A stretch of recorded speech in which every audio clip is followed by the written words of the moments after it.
I've been ghost hunting for the last 10 years. Sometimes things happen that you can't fully explain. This journey that I'm on is for knowledge, not for fame, and we've put ourselves on the line many times in the quest to get those answers.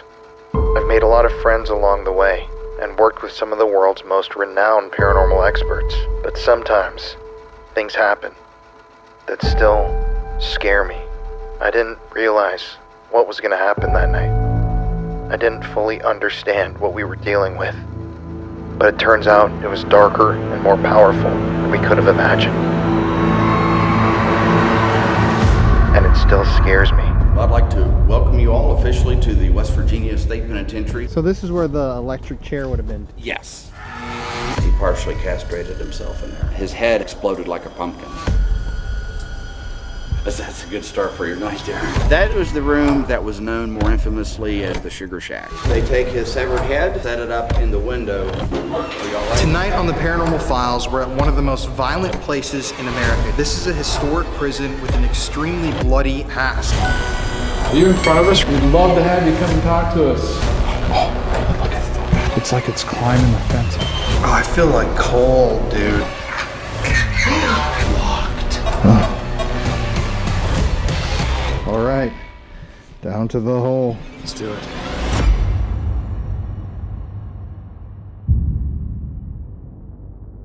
Tonight on the Paranormal Files, we're at one of the most violent places in America here in West Virginia. This is a historic prison with an extremely bloody and disturbing past. You guys online may know this place because of the infamous basement area known as the Sugar Shack. Join us tonight as we dive deep into the darkness. Welcome to the Paranormal Files. It's a tale of murder and mystery as thousands of people flock to Moundsville to meet their fears dead in the eyes.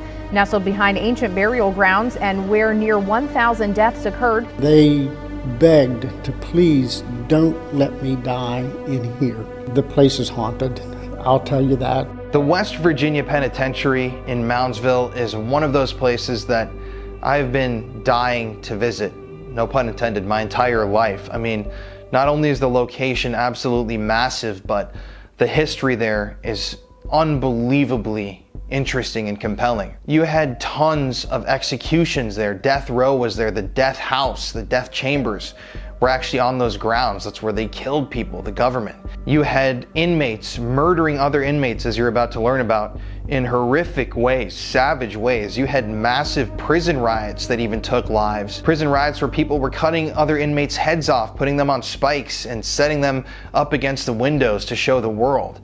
This was not a good place. This penitentiary had some sort of evil virus within it. I mean, we've investigated prisons before, and there is always an element of violence and obviously darkness that comes with prisons, but it seems like almost every story that you hear that comes out of this penitentiary is dark. It's stained with evil or violence and bloodlust. I mean, as we go throughout this interview, you guys are not going to believe some of the things that happened here, but I can assure you, all of this really did happen. Your ears are not deceiving you. This history left a very deep, very bloody mark on that old stone building. So as we started to go to the West Virginia Penitentiary, it really reminded me of being scratched at the Ohio State Reformatory on the neck. I was on a catwalk, very, very cold again inside that place. And I felt a burning on my neck, and my neck was covered with a turtleneck and a coat and zipped way up. And I stopped some of the party that we were in just to say, could you look at my neck? Because it was burning and it continued to burn. And as they pulled it back, everybody kind of gasped, and then there was obviously one big scratch, maybe a multiple scratches. It didn't draw blood or anything like that, but it made me feel like I'd been attacked.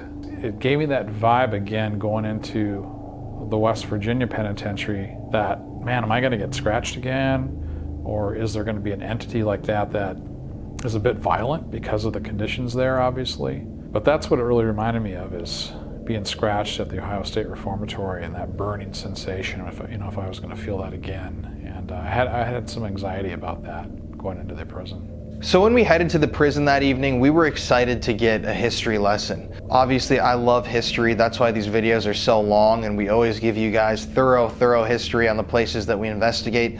But that's because it's important. It's because history is what influences and what creates hauntings most of the time.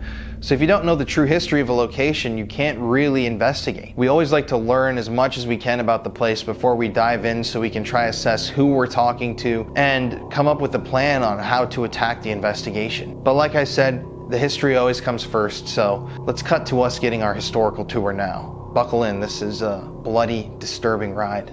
All right. Well, I'd like to welcome you all officially to the West Virginia State Penitentiary, former West Virginia State Penitentiary. My name is Jason.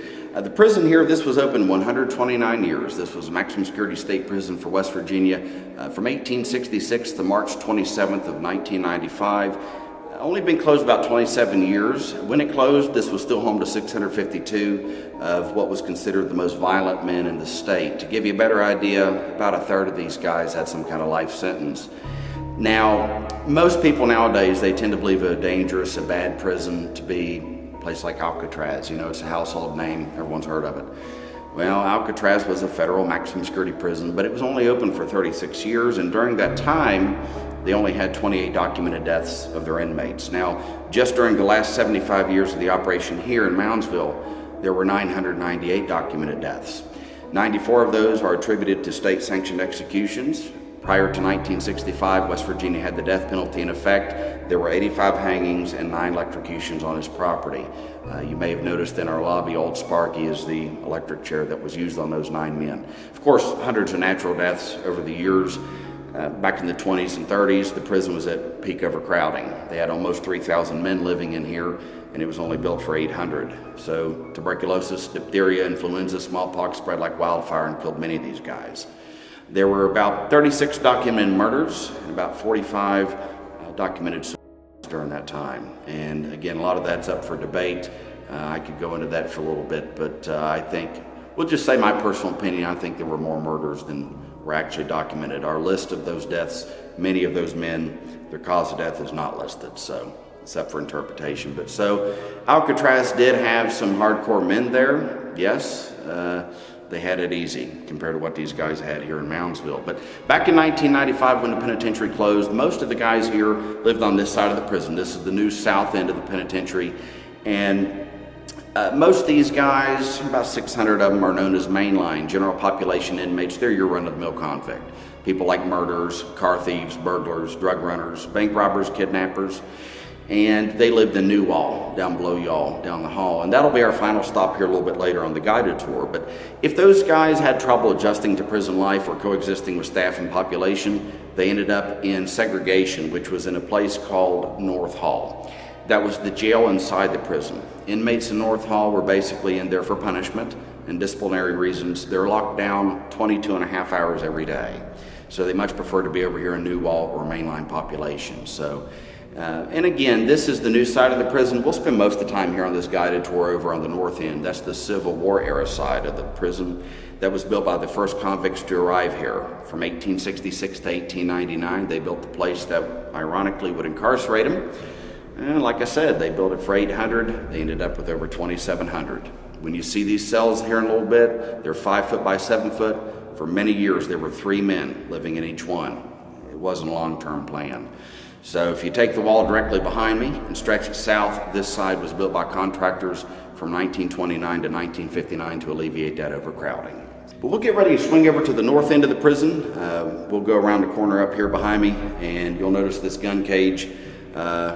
Interesting thing to notice, not just here with this, but throughout the rest of the facility, is the blind spots that the correctional officers had from the inmates, so caused some problems over the years. I was told a story that during a mass movement of inmates moving up to the dining hall, they had a man who lost his life right about where you all are right now. Basically, the man next to this inmate had a shank. He reached over, cut the man in the neck, and he bled out in this area, like I say, right here. But again, because of the blind spots there on the gun cage, that officer can't see most of the guys in this hallway, and it wasn't until all these guys filed out of the hallway that he realized someone was in here. You know, In a place like this, these guys are going to walk over that man's body. You see no evil, hear no evil, speak no evil, and you know, that's just the way it is. So that's one of many reasons why this prison was closed in 1995. It was just built and laid out the way prisons used to operate 100 plus years ago. So, and again, those blind spots kind of come with that. So.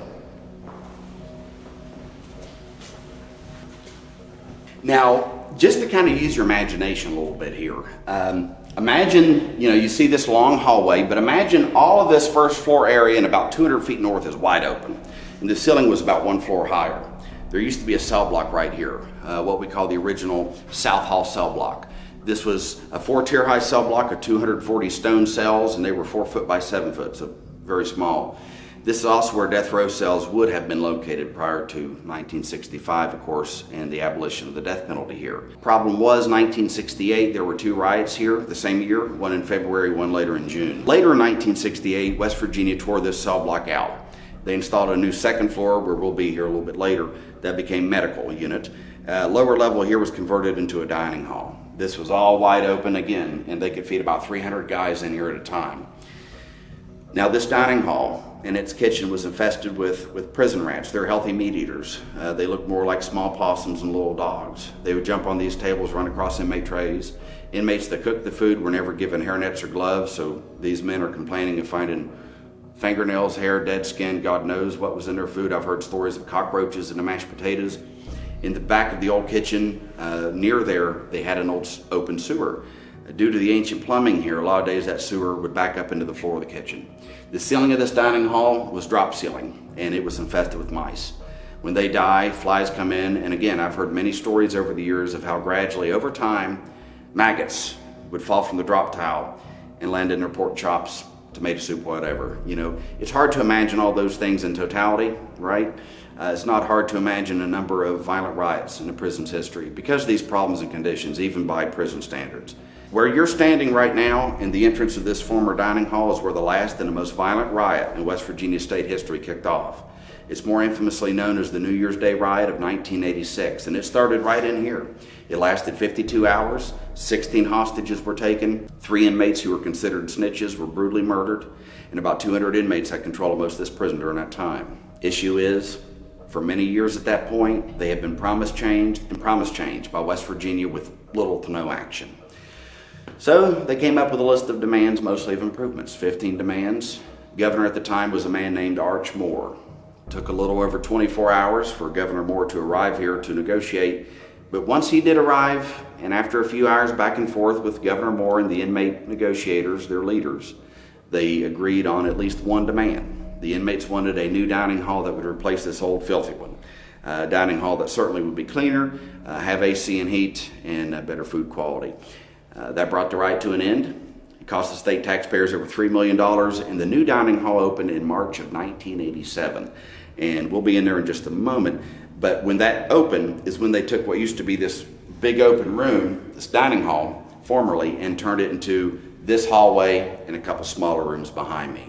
And I tell you that right here just because there has been so much remodeling in the prison over the years. It does take some imagination to make sense out of it. So one of those rooms that was installed after the opening of the new dining hall was contact visitation. And this was, like I say, this became contact visitation. So we do have a non-contact visiting area, which is located in our lobby area where inmates had to sit behind a glass, speak to their visitors. In here, they could have a hug and kiss at the door with their loved ones. Used to be a bunch of tables in here behind me. They could hold their visitors' hands from across the tables for their visit. So that's why you can tell the artwork in here kind of reflects a family-friendly environment. There were 3 inmates specifically who painted this room as a nice gesture for the kids. You know, I mean, it would have been a spooky place for anyone coming in here years ago, much less the kids who have no idea what's going on, you know. They knew it was a noisy, smelly place, and the officer up above in the gun cage watching with a shotgun didn't help either. So they kind of done this for those little ones. One of the 3 inmates who painted this room was colorblind. His name was Sean Adena. He was in on a burglary conviction, and because of his condition is why the Teenage Mutant Ninja Turtles are wearing the wrong color sashes and they're holding the wrong weapons.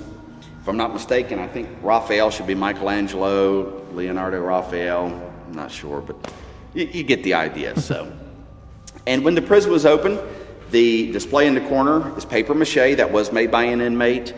That was the ancient Adena people, and they were the mound builders here in the Ohio Valley over 2,000 years ago.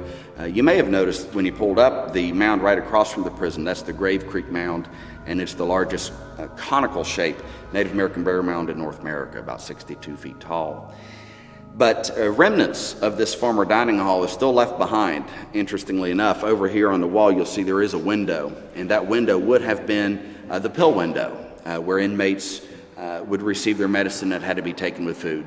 The room behind me in the corner became bathrooms when this was visitation for inmates and visitors. Use the same bathroom. It's kind of a stark contrast from today's time. That conjugal visits were not allowed here, but when you have 40 or 50 inmates and their visitors in here, it wasn't hard for an inmate to have his buddy distract this one CO in here long enough to go in there with a visitor. One inmate here, his name was Jesse. He fathered 3 children in those bathrooms. Actually, a couple years ago, I gave one of his sons a tour of the prison, and he told me he was conceived in there. And I said, well, I'll show you where your daddy lived. No judgment here. So once this was all remodeled, this became known as the MDR main dining room hallway. If you take the door in the middle, including the last door up here on the left, that was known as the state shop, where they stored all their state-issued clothing and bedding. And again, of course, all that would have been given to them when they arrived. That's also where inmates were deloused when they arrived, oddly enough, near their clothes and beds. But nonetheless, when this was a former dining hall, and again, just to give you a better idea how massive this was, where the riot began, all this is wide open. This wall is gone. From where I'm standing on back to the far wall was dining area. So again, 300 guys could be fed in here. Tiled floor right here over west behind me. This was serving area. Big warming ovens up here. This is where they'd get their trays. And where the tile floor ends all the way back and to the left through the new construction was the old kitchen. And this was one of many lessons learned the hard way over the years.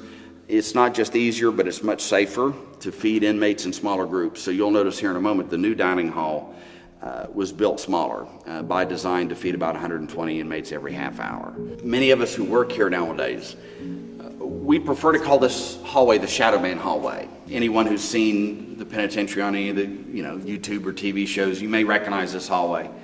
Back in May of 2004, a good friend of mine, her name's Polly Gear. She was staying the night here. It's about 1:30 or so in the morning. She's in here by herself heading towards the lobby. She gets about halfway down this hall. She heard a metallic noise behind her. And of course, as you would, you'd react. And Polly turns around. Right in front of the new cafeteria door, she sees this solid black shadow standing there looking her direction. She put her flashlight down here. She said it seemed a little bit transparent. But what was even stranger is whatever it was appeared to have acknowledged the light. It kind of, like, what's this? What are you doing to me?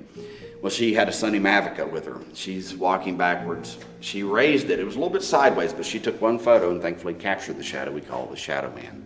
Many people ask us, well, who or what is the Shadow Man? And again, like I say, with the death records that we have, and much less just the history of this prison, as with most other prisons and jails, it's anyone's guess who or what that could be, much less the association with the ancient Adena people here.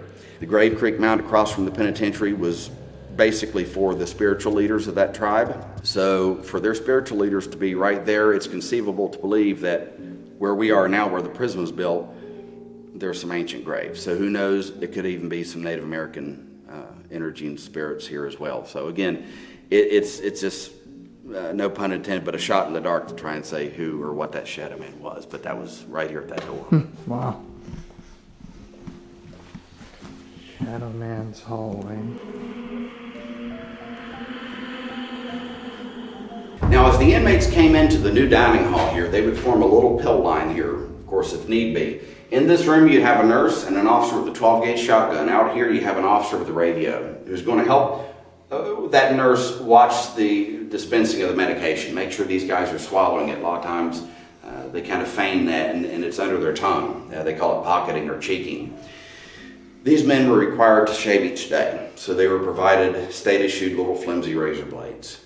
One of these inmates was so desperate to pocket his medications to get high off of or whatever, he took that razor and he made cuts on the insides of his mouth on either side. He shoved pencil erasers into those cuts. He would leave those erasers there for a week or so to heal. Once the cuts healed, he would remove the erasers. Then he had little pockets in his mouth big enough to hide pills in. Problem is, and again, as with any correctional facility, drugs are always a big problem. So really, honestly, these guys could have had anything in here brought in a number of ways.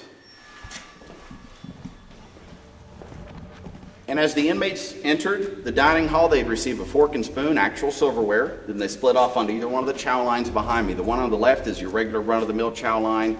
The one on the right was diet line for your diabetic, Muslim, and Hindu inmates, those guys with special dietary needs or preferences. The kitchen was ran by inmates, guys that were considered trusty inmates, the most well-behaved men here. You'd have about 25 of them or so in the kitchen working, preparing, cooking, and serving the food. So they line up, they tell them what they wanted, they get their trays in the middle windows. It's kind of hard to see now, but the squares on the floors, that's where all the tables used to be bolted down. And again, they fed about 120 or so every half hour. When they finished eating, they could get up, take their trays to the far windows at either ends of this room, which is where the dishwashers were located. Of course, you will notice in the middle they did have a soup and salad bar, and they could help themselves as much as they wanted to that soup and salad bar. And this was really nothing like what they had ever been used to. And again, this was the main result of the 1986 riot. Inmates appreciated it. Strange as it sounds, they felt they put the effort in to acquire it through the riot. And this was the only area to speak of that most of your inmates had access to each day with AC and heat.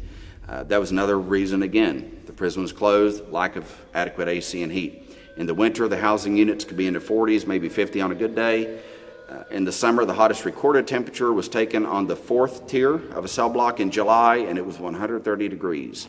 There were men in there. So heat stroke, heat exhaustion killed these guys, whereas in here, it would have been a nice 68 degrees just about every day of the year. And honestly, from what's been described to me, the food in here that was cooked was delicious. This was more like a full-service restaurant. Pork chops, hamburgers, hot dogs, chicken wings, ham dinner on Easter, Thanksgiving. They cooked over 200 turkeys. They said some of those trustees were excellent chefs, and many people cringe at that. I never eat food made by prisoners. It's not a whole lot to worry about. They were paid about 80 cents a day each to work the kitchen, but pay aside, it was seen as a privilege to work the kitchen. It was a very cushy, very desirable job. It helped break up the monotony of prison life. It gave them a sense of purpose, occupying their minds. Usually they policed themselves. So a testament to how good and safe this food was. Every day, many of the officers and many of the staff members here would pay $1.05 just to eat the same food with the inmates. Of course, these guys and gals being from the local area seen that as a bargain. They thought, I can't get a better meal in Moundsville at a better price. When they ate in here, the officers ate over in the corner behind a diagonal wall, and the only reason they ate over in that corner was so they didn't have 120 inmates staring at them. You can imagine in a place like this how that could add to the tension, maybe start a fight, who knows. So, despite this being the most modern addition to the prison, this unusually is an active area at times. We get a lot of footsteps, shuffling sounds in here. In the kitchen, you'll get disembodied voices, shuffling. I personally find you get a lot of shuffling on the left side of the kitchen near the dishwashing machine. If you have a device like Ovulus, PX, any of those ghost box, get a lot of good results with those devices typically back in the kitchen. It's a really interesting area. Also, over in that corner, we've had a lot of shadows, both visibly seen daytime and nighttime, and also photographed during day and night. So again, it goes back to the whole concept of the shadows. Who knows who it is? But this immediate area sometimes is pretty active. There's a few tour guides here that almost refuse to go into the kitchen. It creeps them out so bad. And I will admit it's a little bit weird. I never have heard of any stories of anything happening in here, no deaths. Just food for thought, hey, these guys had good memories in here, right? They had a good time in here, so if they're able to wander intelligently, maybe they want to come back to where they have good memories, good food. It is one of those areas that's sometimes pretty good. So this is all the north yard. Over in the distance behind me, it looks like a church steeple. That is the North Wagon Gate. That was the original prison. That's where the first 100 or so inmates were housed, packed in like sardines. But more importantly, that's the men who built this side of the penitentiary. Every single block of sandstone on this side was cut, beveled, and laid by inmates' hands. And like I say, they really had a sense of purpose, about them being given this opportunity to build the prison. ironically enough, but they put pride into the work. And when you notice the south end here in just a little bit that was built by contractors with machine cut stone, you'll see what I mean. It doesn't hold a candle to the quality or character of this north end. This was loosely modeled after our sister prison up in Joliet, Illinois. It's known especially from Hollywood through Blues Brothers. Gothic revival architecture resembling a castle with the embattlements and turrets and crenellations is how this was built. Back in those days, you know, usually Gothic revival architecture at that point had been seen as a more opulent design. And I think partly maybe because of Hollywood, who knows, in modern times it kind of gives you a creepy feeling when you see it, heebie-jeebies. But tallest part of the prison is the old administration building. That was finished in 1876, and West Virginia state law required the warden and his families to live on the 3rd and 4th floors until 1960. It was normal life for them. The wife warden, his kids, the little wardens, they used to come out here and mingle with convicts, and I've never heard of any troubles out of it either. The blue building behind me, you'll notice, is modern. That was from 1972. That was West Virginia Industries building. Basically a big factory. A couple hundred inmates had jobs in there. They could work in welding, electrical woodworking, photography shops, automotive. They made license plates, highway signs for the state of West Virginia in that building for many years as well. In our museum, if you haven't seen it yet, you have to check it out. We have a 1982 license plate that's a little bit yellow. Well, they made quite a bit of yellow plates here that year because inmates had been peeing in the paint. And the reason they were urinating in the paint was they understood the ammonia in their urine would gradually cause license plates to crack and peel after exposure to sun. Well, they made piecework. So they realized the more pee plates they made, that's their job security, right? The more new plates they'd have to make. So, you know, there's always this preconceived notion that inmates, prisoners are dumb people. Of course, yes, they made dumb choices, but many of them are very intelligent, sharp guys who could have led a more productive life. It's a shame, a lot of wasted talent, wasted potential in this prison.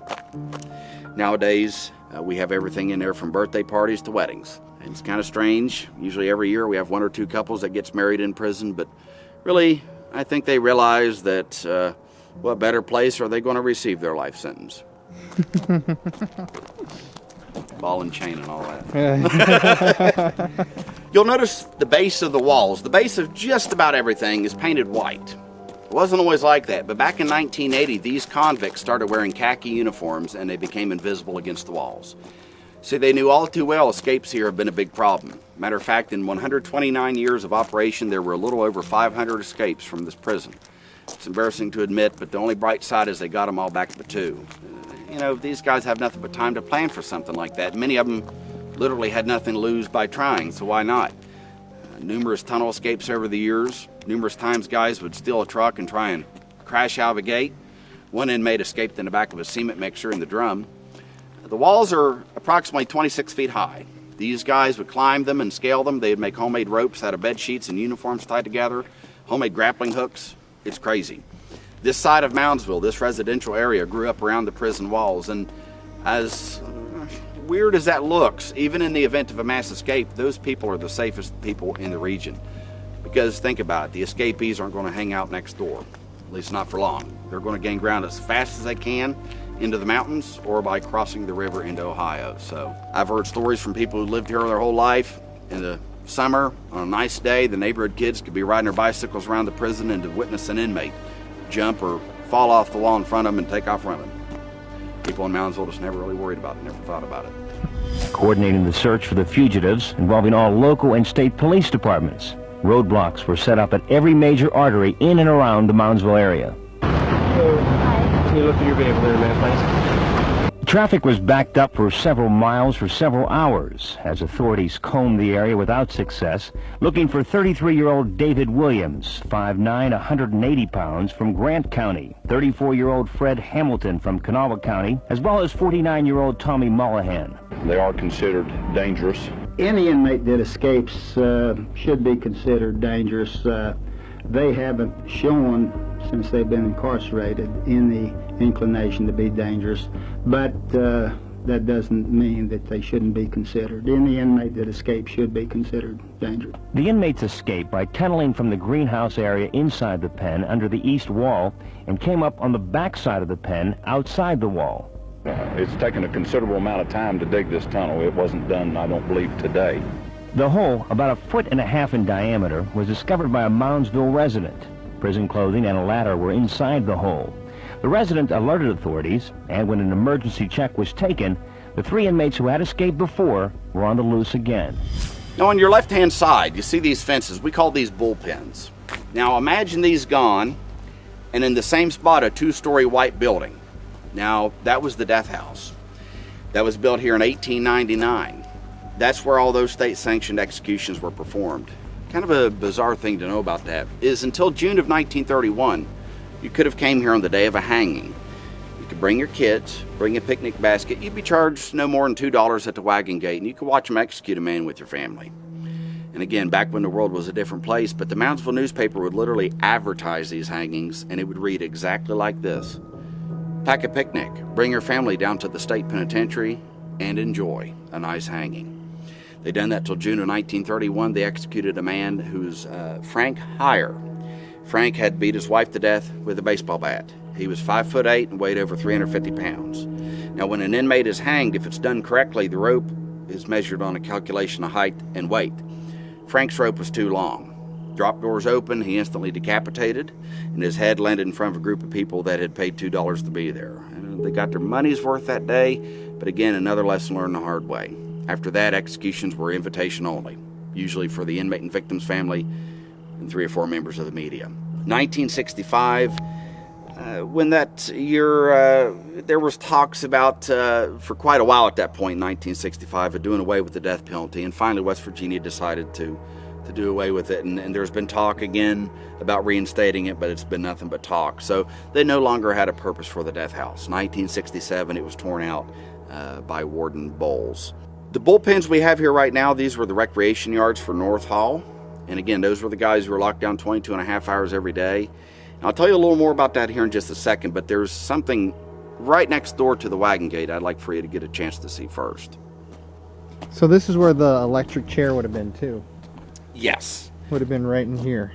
Right in this area. From what I have been told, the area right here in the middle, because you got yard 1 there, yard 2, you got that walkway in the middle. Right here in the middle where the walkway is where that electric chair used to have been, supposedly, from what's been told to me. Right in this middle area. And, yeah, so...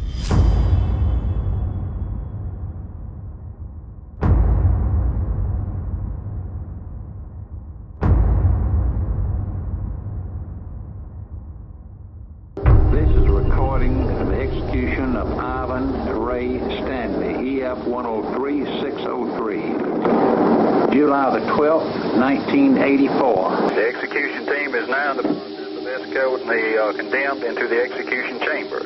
He is walking unassisted, walked straight to the chair and has seated himself in it. Condemned is still sitting there very passively, no movement, staring out into the witnesses.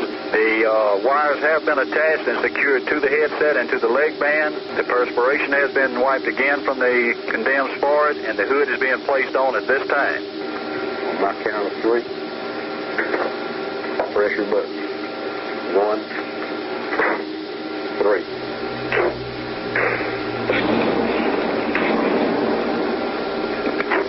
Colonel Lowe? Yes? Mickey? The execution is now in progress. When it first surge entered his body, he stiffened, and I heard a pop as if one of the straps broke, but I can't tell from this vantage point. He is still at this time sitting there with clenched fists with no other movement. He's slowly relaxing at this time.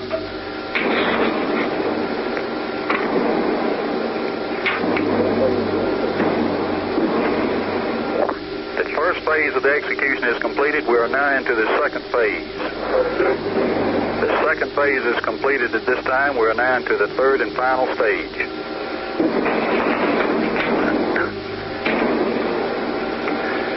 From my vantage point, it seems that the inmate has relaxed somewhat. His fists are still clenched, but there's no movement from the condemned.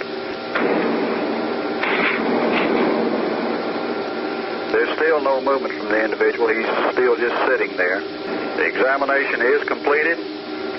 Stand by for the superintendent's time of death and confirmation of death. Approximately 12:24, July 12, 1984, full execution of Ivan Ray The superintendent has advised all witnesses that death did occur at 12:24 this date.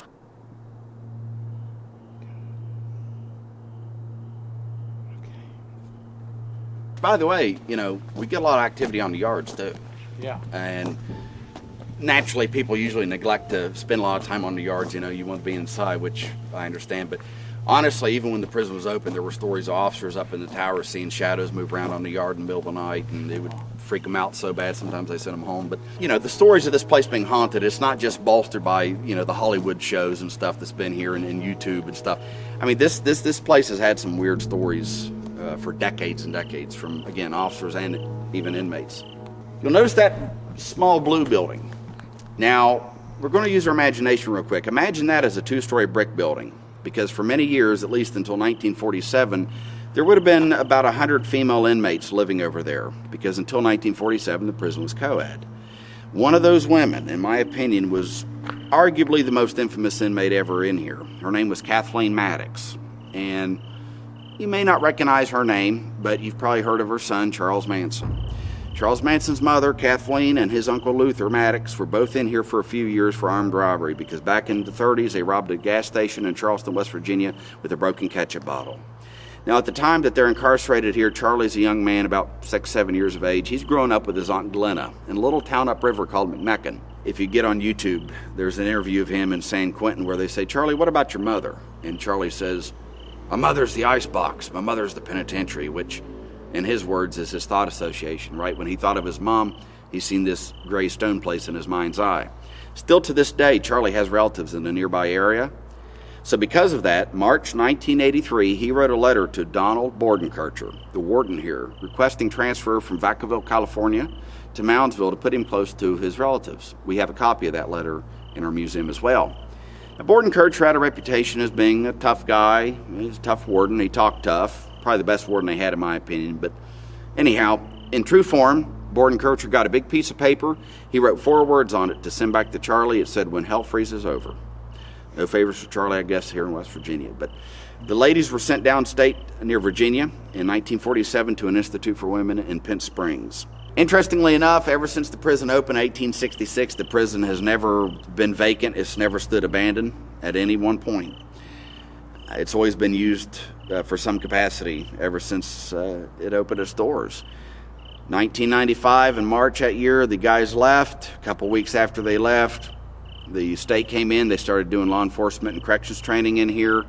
And about a year later is when we started doing the tours that obviously we're still continuing to this day. So it's really nice in that respect that the prison's been able to be used and not just left by itself.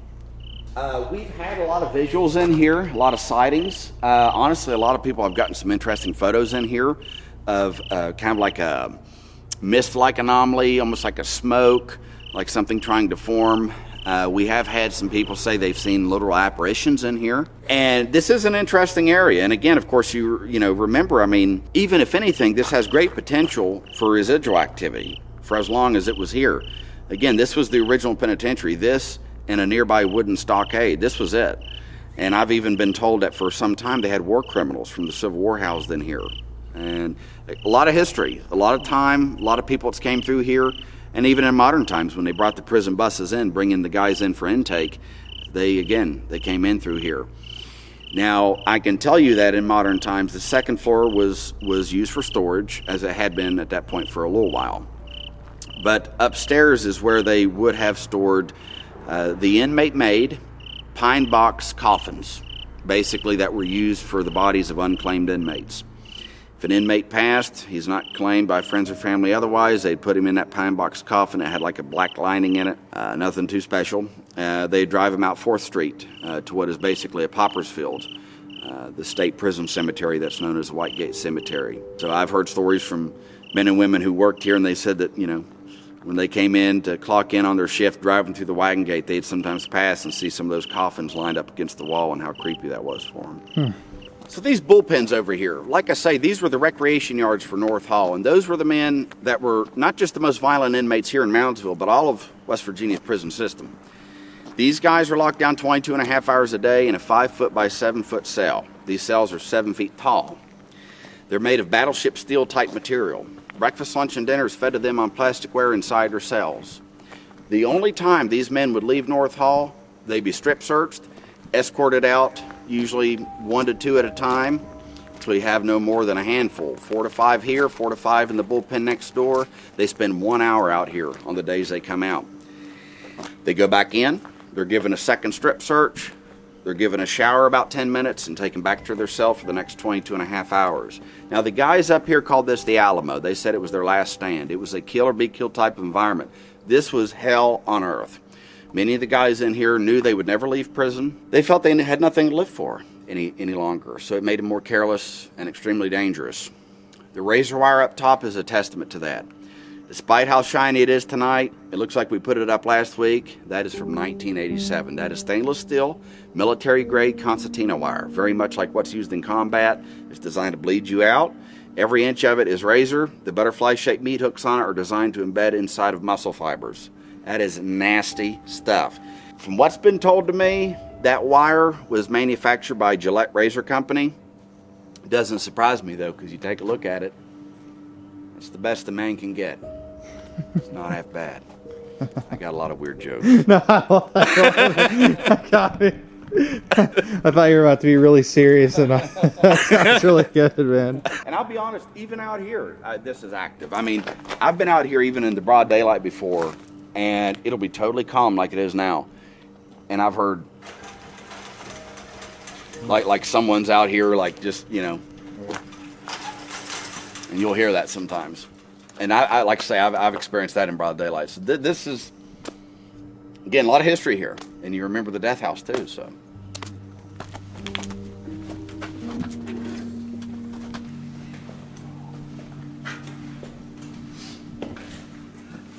It's going to sound crazy, but true. The names of these 4 guys were Red, White, Blue, and Rusty.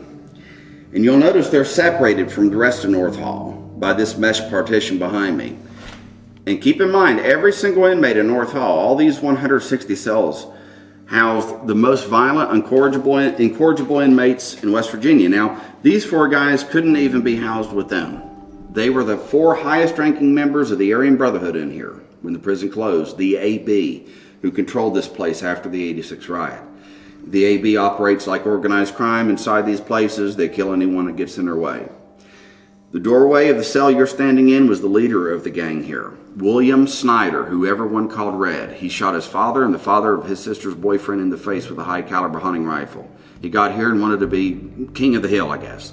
He killed a couple guys himself. He became very feared, very respected. No one wanted to cross Red. Red was the kind of inmate he would tell COs, "Don't get in my way, we'll be all right. But if there's an inmate that gives you trouble here, tell me who they are, give me some smokes, and I'll take care of them for you." From what they tell me, he would have killed anyone in here for a pack of cigarettes. 2 cells down from him, right here, was his buddy, Rusty Lassiter. Red and Rusty, since they were friends, were the only 2 of these specific 4 men allowed out there together for a couple of years. They thought they were keeping each other out of trouble. In the afternoon of November 16th, 1992, just before these guys went outside, Red took some drugs, like he usually would. He would catch a buzz for the yard, and he had Valiums on his day. He was pretty high on Valium. The officer came up. There's a 2-stage lock on these doors, which was installed in the early 20s. And obviously they used it even in the 90s. That officer unlocked the key lock to Rusty and then Red's door. But because of the slam bar up here, that's why you call prisons a slammer. Because of this slam bar, by the time these doors are fully unlocked and opened, the officer's all the way at the other end of the cell block. Rusty walks out of his cell. He goes up, he looks in at Red, and he asked him if he's ready to go outside, but Red was visually impaired from Valium. They said he was moving in slow motion, he was talking kind of funny. Rusty stepped inside Red's cell, pulled out a dull shank and stabbed him 37 times in his chest, neck, and face. Red was stabbed so many times in his neck, his cause of death was asphyxiation. He drowned on his blood and he lost his life beneath his bunk. Saying, well, Rusty and Red were friends, right? Why did he kill him? That's right, it's a little bit of a longer story. Basically, this is kind of the scary reality of prison. Rusty was ordered to take Red out. For Rusty, it was do or die, kill or be killed, as it was not just here in North Hall, but the penitentiary itself. The guy who I have been told by corrections officers who ordered Red to be killed was the guy who lived next door to Rusty, a convicted murderer, Elijah Sarton, who everyone called Blue. He's still incarcerated, and he will pass away behind bars here in West Virginia. But Rusty understood that had he not taken Blue's order seriously and done what he had to do, it would mean his life. And again, it just, the way prison is. Wow. So that was right here in this cell. Right in that cell. And Red does like tobacco. He loves tobacco. One reason they called him Red. He liked Red Man Chew. He loved soap operas. He loved to watch Days of Our Lives. So, you know, maybe you could mention that if you'd like to communicate with him. I can tell you as well, Red has been known to respond intelligently through the use of K2 meters specifically, but sometimes REM pods as well, but usually I've heard of some really good findings in his cell and in this immediate area with K2 devices, intelligent responses. So you have Blue, Rusty, and Red. What about the cell here? Right here? Yeah. This was a guy who was convicted of murder. His name is Bruce White. Red, White, Rusty, Blue, you know, so. But you see how small these are. These are 5 by 7 by 7. Sam's Club sells dog kennels bigger than these now, with AC in them. In the 20s and 30s, North Hall was not segregation. This was not lockup back then. This used to be mainline population, so it was more of your typical cell block.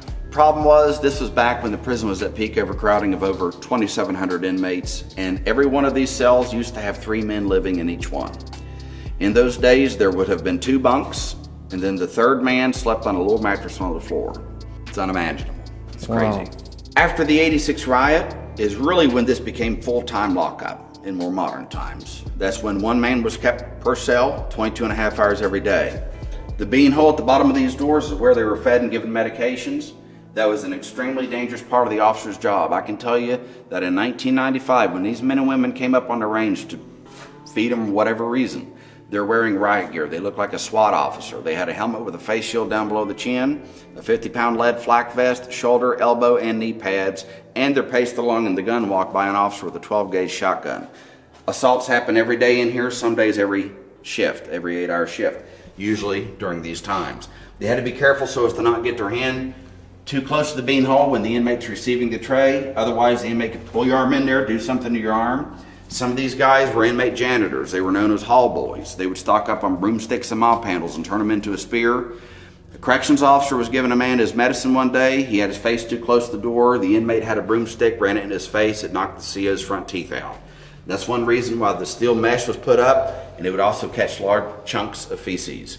That's the most common thing that happened, was known as gassing. If you're a corrections officer, you came up here to feed this man, you give him his tray, you look away for a split second to fill his cup with sweet tea or whatever, and you get blasted in the face with a cocktail mixture of hot water, cold water, spit, fire, urine, vomit, feces, and blood. Some of these guys had some very scary diseases like HIV, full-blown AIDS, syphilis, hepatitis. These men and women have families to go home to. So it wasn't just disgusting to be gassed, it was very nerve-wracking and scary. And again, going back to why the mesh is on the doors and why the caging is surrounded by us. The caging would stop people from landing if they jumped or was thrown off, and it would catch all the fire and TVs that they throw down here, colostomy bags. If you can imagine it, these guys would throw it at you. If you can imagine them doing something to themselves or to others, I can promise you it happened in here. A lot of guys went crazy in here. A lot of guys couldn't handle it and they would take their life in here. Again, 22 and a half hours a day in here. This is a terrible place for anyone to be.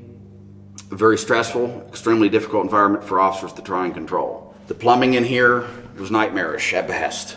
It worked like this on this first floor. When an inmate flushed his commode, what was in his commode typically ended up in his neighbor's sink. So for sake of example, if I'm an inmate, number 15 is my house, maybe I don't like 16. Well, I'll use my bathroom 2 or 3 times in one day, right? But I only flush it once late at night when I hear him brushing his teeth. You think how nasty that would be? I've heard stories of rats crawling out of these commodes. One officer told me the roaches here in North Hall were so big you could put a saddle on them, 3 to 4 inches long. I don't know if you ever seen a flying cockroach, but that's basically what they had in here. It's a miracle. Inmates and officers didn't get sick more than they did in here. It was downright nasty, unclean, unsanitary as this was. It's really a miracle. The officers were paid $8 an hour.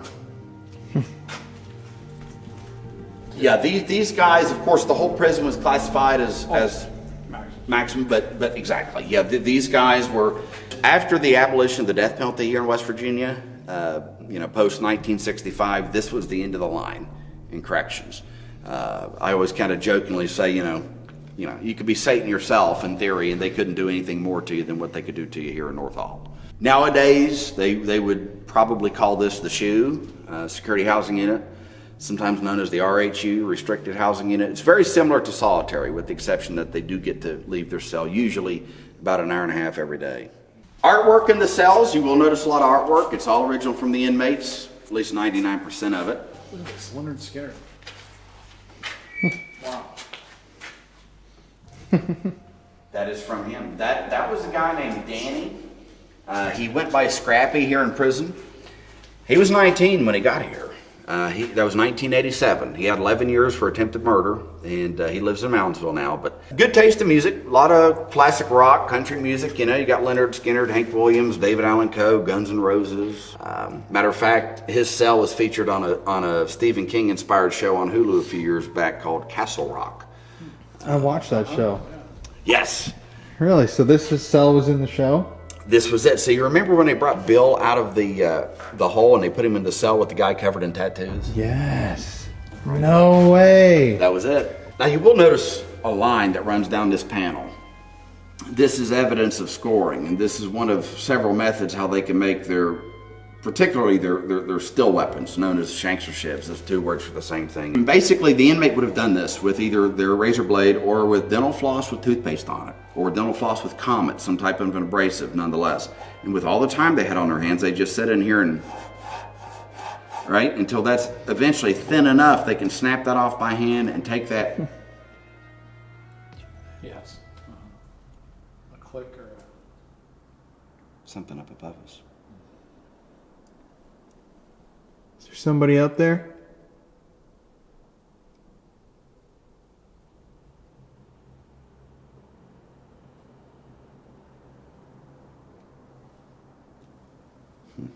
Oh, there it goes again. Yeah, I heard that. There it goes again. You hear it?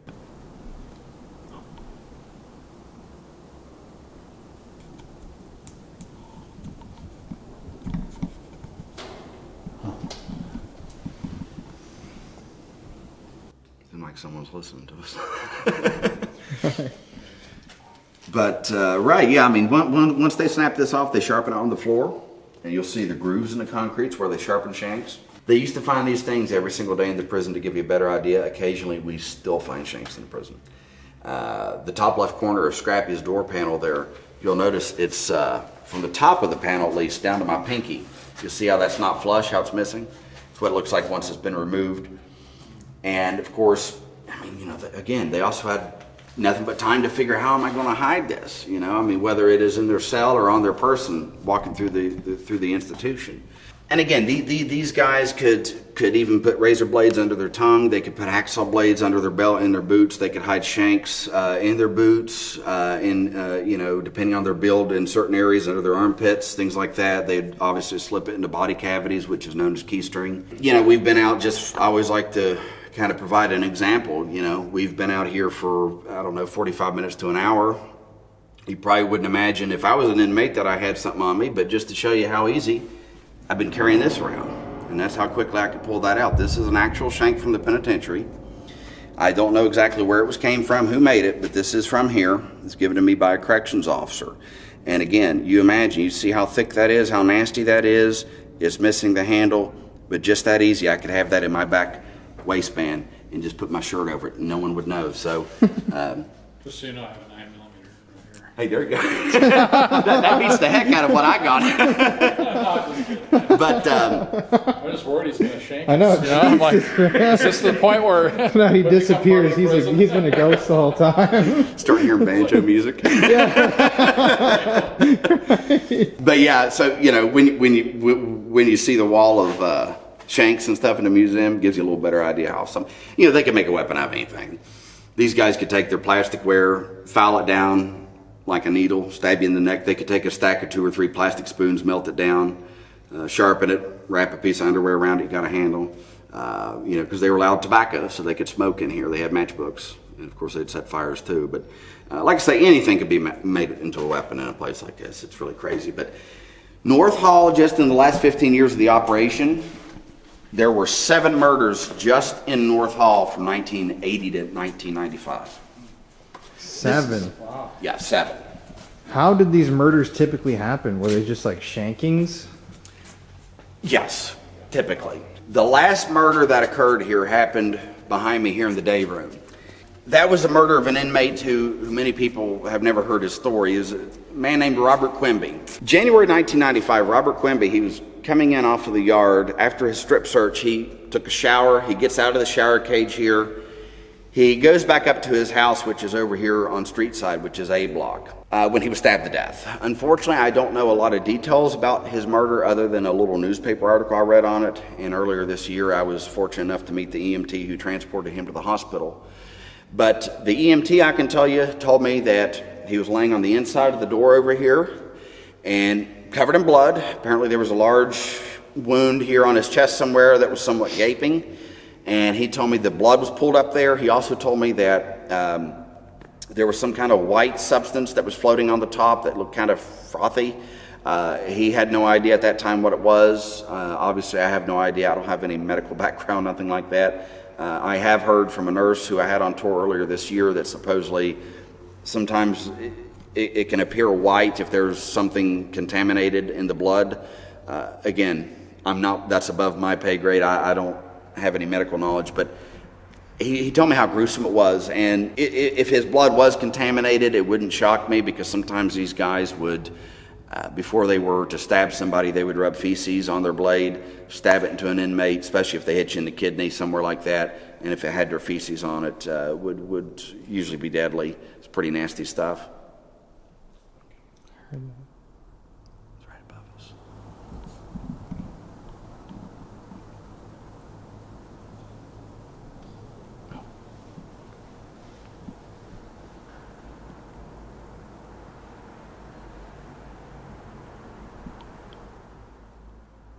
But yeah, Robert Quimby, he lost his life right over there. That was, again, January 95. But a lot of death in here, a lot of death. And I was reading online. Did someone get like chopped up in here? they had a guy, I don't know so much about like dismembered. I know Danny Lehman, who everyone called Spider. He was the leader of the Avengers biker gang in here. And they controlled the prison before the Aryan Brotherhood took over in '86. Spider, Danny, he lived in number 2 cell on A block. And November 26th of 1986, it was the day before Thanksgiving, it was a Wednesday, the Aryan Brotherhood said they were going to carve him like a turkey. And because they wanted to, at this point they had already been in a violent power struggle, right? A gang war between them and the Avengers. Take their leader out. They orchestrated his murder. And they had 3 members of the Aryan Brotherhood lying in wait at the upper end of A block. They used a man who was friendly with Danny to lure him up to the upper end of the cell block. He got up there. He was stabbed a couple times, from what I understand, under his armpit. One of the inmates, one of the 3 men, had basically taken Danny, put his arms behind his back, and lifted him up. He was kind of a short guy, but they said his feet was off the ground. He was totally defenseless. When an inmate, from who I was told, a guy named John, had taken about a 11-inch long ice pick shaped shank. I'm going to guess maybe a piece of fencing that was straightened out. I don't know, but regardless, he ran it into Danny's eye and it pierced his brain, and he passed away up there. Unfortunately, at the same time of his murder, there was another man who died, his buddy Michael McMillan. Michael McMillan was a transfer here from the medium security prison in Huntinsville, West Virginia, near Virginia. He was only here in North Hall for disciplinary action. He had about 2 or 3 months left to go, then he would have been sent back to Huntinsville, and then he had like 6 months to go, and then he would have been a free man, but he didn't make parole. He was a dead man. Unfortunately, Michael was a 24-year-old handsome guy. He had his whole life in front of him, but he was caught in the wrong place at the wrong time up there. He was stabbed to death by one of those men. The weapon hit an artery that ran straight to Michael's heart. He bled out on the way to the hospital. So just lots of death throughout this whole property, really. Lots of death. And Many of the deaths were tragic. It's very rare we hear of a peaceful death, you know. I mean, even the natural deaths, you have a lot of just nasty stories, you know, whether it be tuberculosis or heat stroke, heat exhaustion, things like that. It's a place like this, you have the perfect recipe for a haunting, between the suffering and just the anger and the emotions in here and just the hate. So, like, what happens, like, what's been reported in here in that kind of block area? So in here, quite a bit. You'll hear footsteps, typically on the upper tiers, disembodied voices, shadow activity. Usually the shadows are seen here in this area of the day room, which is kind of where they prepared meals and stuff. That's where there's tables. I've seen a shadow in here about 10 years ago that was up on B block. But again, I've heard people in here talking. I've heard whistling in here. And usually the talking, when it's heard, is somewhat inaudible. You know, you can't quite tell what they're saying, but you can definitely hear it. One morning, I was coming up on a day of day tours. I was the first tour guide in, so I had to unlock doors, turn lights on.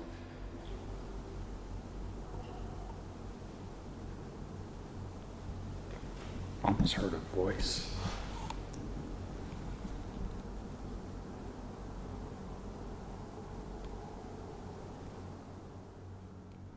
I guess they're giving examples as I'm explaining. But yeah, a few years ago, I was coming up here unlocking doors one morning. It was just, I was the only one on this whole side of the prison at that time. And I got to the door behind me, and plain as day, I could hear two men in here talking. And again, it was inaudible, but I could tell there was a dialogue. You know, it went from, and then you'd hear, you know. I'm kind of a gut feeling type person. I like going off what my gut's telling me. And my gut told me, I'm walking in on something I'd rather not know about. And I turned around and I walked the other way. Because I thought, you know, I'll let them have their time in here. It gave me the heebie-jeebies. Understandable. So obviously prisons are violent, and there's murderers and people that do a lot of violent crimes in prisons. They kill people on the outside, they're killing themselves on the inside. And it's kind of amazing that there's so much violence in prisons and all the things that do go on that people don't think about. They're just really trying to survive for your life. So this is the center of the old administration building. This is the wheel. This is one of only two on Earth. The other one is still in operation at a prison in Manchester, England. It's called Strangeways Prison. This was put in 1894. It ran on a trolley car motor, and it was the main entrance and exit for the prison, along with the North Wagon Gate. And this would have been used by anybody and everybody. It didn't matter if you were coming to work, visit, or live here. Doubled also as an extra layer of security, keeping inmates over here and away from the front and upstairs where the warden and his family was. Now, I can tell you back in the late 1920s, I want to say around 1928, there was a correctional officer who lost his life on the wheel. It was Officer A.H. Evans. He suffered a massive stroke here and he passed away. He's considered a line of duty death, of course. The thing is usually we don't talk about Officer Evans. We never really have touched on, you know, his story over the years on our tours, at least until the last few months. And what kind of provoked that was, starting about a year ago, we started having periodically people would come back to the lobby freaking out. You know, ask us questions. Is there a corrections officer up near the wheel? Do you ever hear keys rattling? Do you ever see someone that looks like a corrections officer? We had this young lady that came in just frantic, crying, saying that she's seen someone look like a corrections officer. I mean, she was freaking out. And they always describe that it's around this area right here. And we just kind of look at each other and the hair on our back of our neck goes up because we know that we don't usually tell that story. So they have no influence to believe that in this area. So because of the fact that we're believing it, we don't know, maybe his presence is coming through a little more now. I don't know, who knows? But it's awfully peculiar to us that people are reporting the presence of a CO in this area when there was one who passed away here. So because of that recent influx of, you know, experiences, I've been kind of talking about him more because he may still be here. It's like definitely much cooler. I was about to say the like feeling like a cold breeze. Yeah. Do you feel that? Or I can definitely tell you. Is that just how it is? Or? Not necessarily. This right here is the hole. This was solitary confinement. In the early years, they used to shackle these guys to the walls down here. This was literally, truly a dungeon. And when you see this, you'll see better what I mean. Yikes. This isn't creepy at all. Yeah, back in the day, this was it. This was, you were in some trouble if you were brought down here, because you would have been shackled to the walls, more or less like this, left in basically a half standing position, anywhere from overnight. Longest I've heard was over a month. They kept guys down here. This was total darkness, even in the noonday sun. You can imagine how that would affect your eyesight. I've read a lot of pretty coarse stories and accounts of inmates who just lost their minds down here, you know.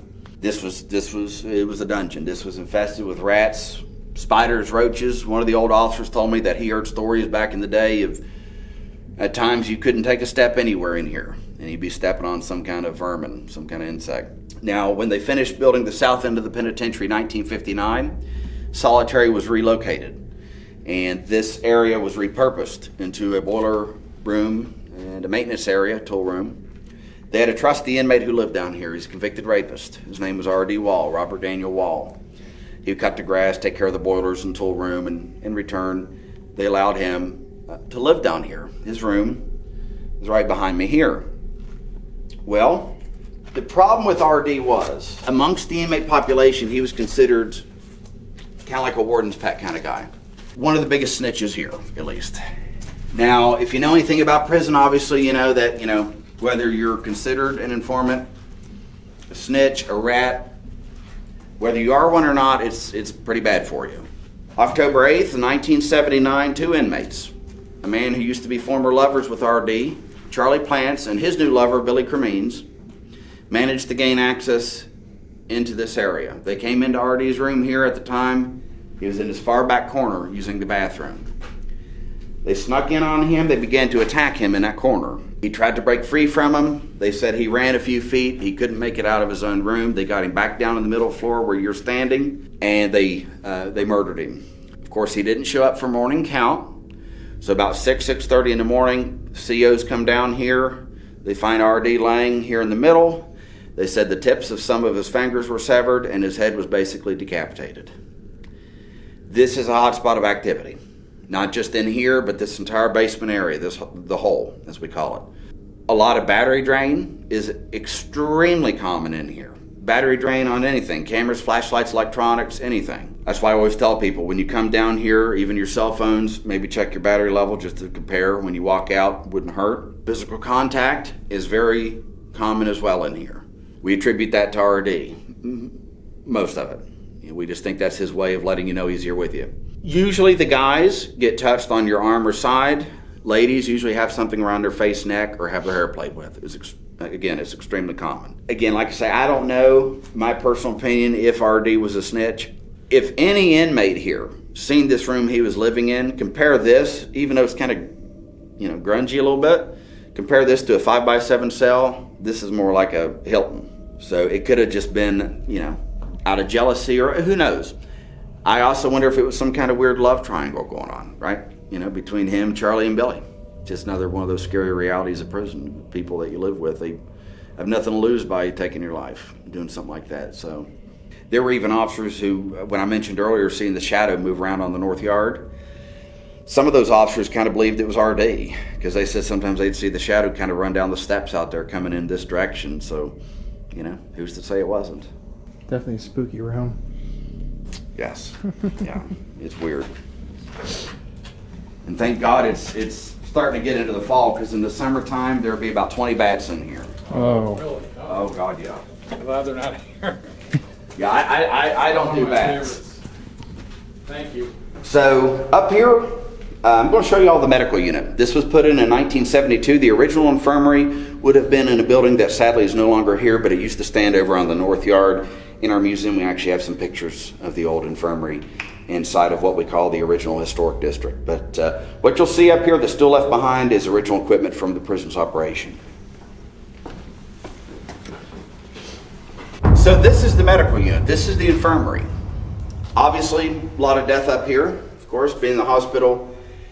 This, in my opinion, is probably maybe the most active area in the prison. There's not one typical claim of activity up here. I'll just tell you, there's the full 9 yards. Over the years, was that right next to you? Yeah, just right next to me. That was on this window, and they will do that. That was right next to you. They just tapped. Yeah, it was like this. Well, you know, it had more of a glass. Yeah.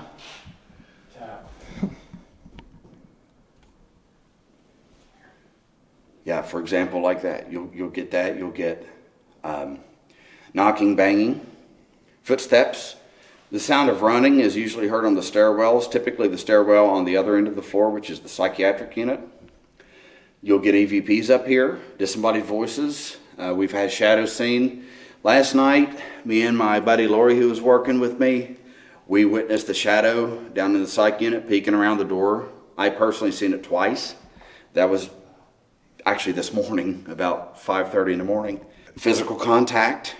I've been touched up here several times. This is a good area. This is a really, really good area. I told you earlier down in North Hall about Spider, Danny Lehman. He was the leader of the Avengers who was murdered in North Hall in '86. But he spent a lot of time up here. He had some medical problems, and it required him to spend time up here for treatment. But he painted all the beautiful paintings you'll see on this floor lining the hallways of the infirmary. Just gorgeous paintings.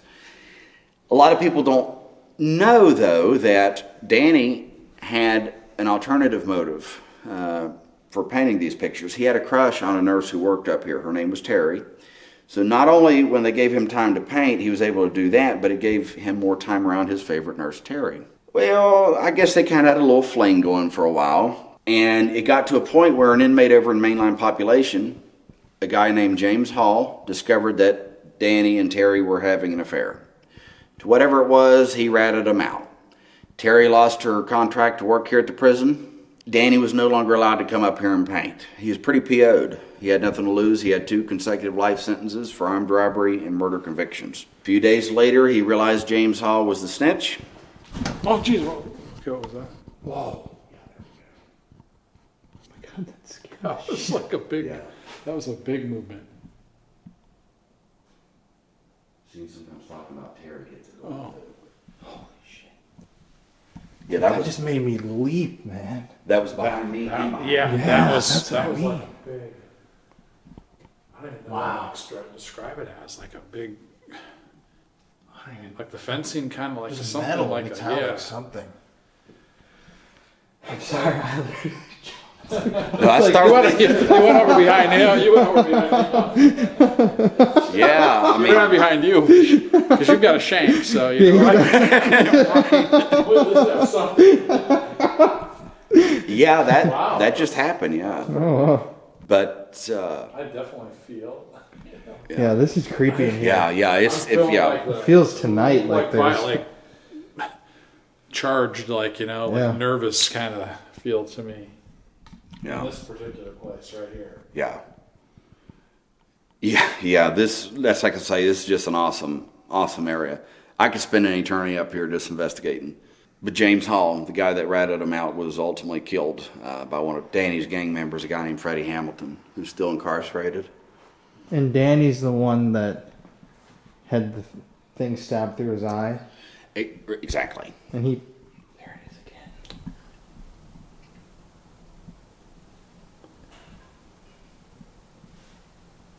Dude, it's like a...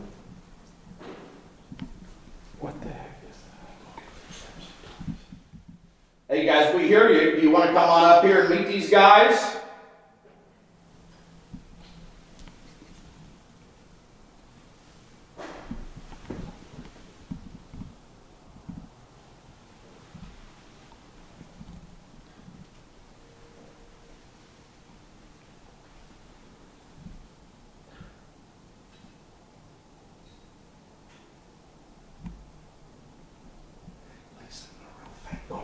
Like that. Sometimes I think it'd be contrast, but like the louder stuff. There's. Wow, that's nuts.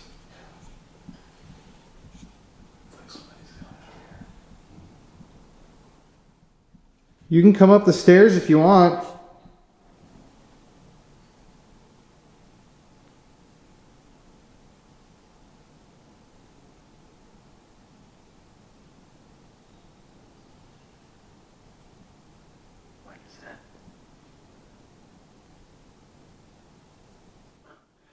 Start thinking of everything like pulleys or a bird. You don't know what that. That's just. You don't know. That's so weird that it came from down there and back It there. started with this tap here. Yeah. You know, and it just kind of started to go. Yeah, that's a good start for your night there. Yeah, right. It's like I say, I mean, honestly, it's this floor, you just never know. Sound like footsteps.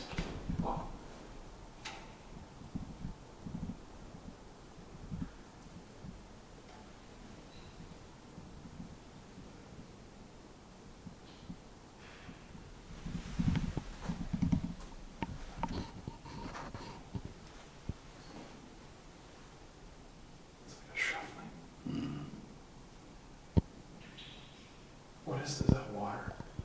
No.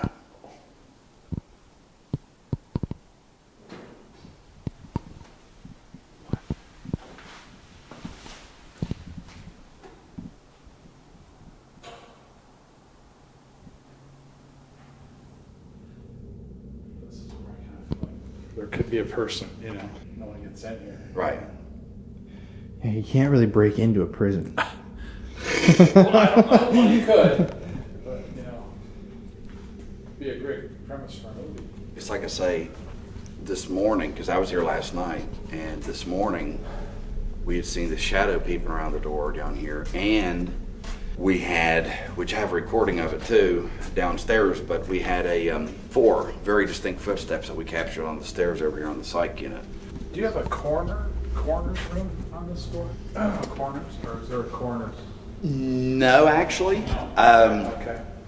Usually when they died, they would bring in the doctor, at times the coroner, but usually they would take them out, and if they didn't send them straight to the hospital, they just send them to the funeral home. Okay. But this area, like, just to point out, is usually quiet. Like, those noises are not normal. No, I mean, like I say, sometimes you'll hear real faint little ding, ding, ding, you know, like that, like the temperatures and stuff comes, you know. Exactly, but like 90% of what we were just hearing, those louder noises, we can't explain. Those were it literally was like a cell, like, almost. This is the first place or area that we've been that I feel like kind of nauseous and sick too. Really? I feel a lot of stuff, and it's like, that's kind of like a nervous nausea kind of feel. Again, not because it's, you know, the infirmary or whatever, but just.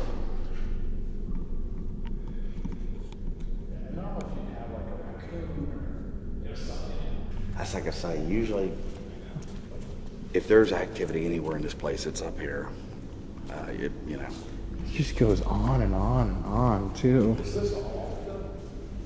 This is all medical. Now, as soon as we came through that door, from that door, this direction, this is all psych unit. This was known as the SPU, or Special Programs Unit. Inmates called it Fantasy Island, partly because they were on a lot of drugs up here. A lot of Thorazine, Haldol, Demerol. You know, you'd have about 25, 30 inmates in here. These guys weren't always four-pointed down or restrained to beds otherwise, so they could get up and walk around with the officer and the staff. I've heard a lot of nasty stories about stuff that happened up here, not just to the officers with, you know, broken noses, busted lips, broken eye sockets. One guy had his ear bit off, but I've also heard of nasty stories the inmates would do to themselves. Even in this bathroom right here, there was an inmate whose name, unfortunately, I do not know. But that man was using the restroom, or at least he was sitting on the commode up next to the wall, the one over at the farthest one. And That's like a boot. That was like a boot. I know. oh, here we go. God. This is where we heard the footsteps. Is that where you heard the footsteps? Just this morning was over here on the stairs. Oh my God. You want to come on up here? We hear you.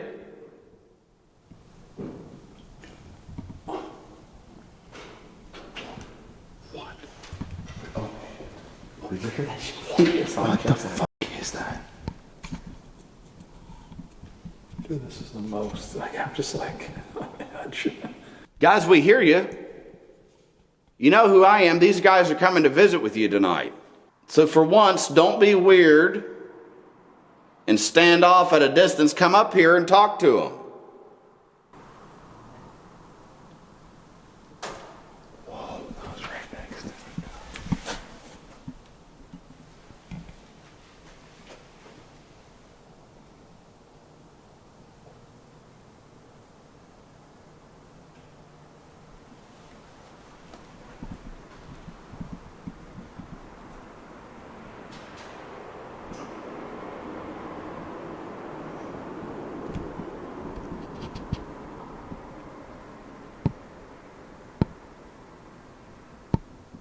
Do you guys know this guy?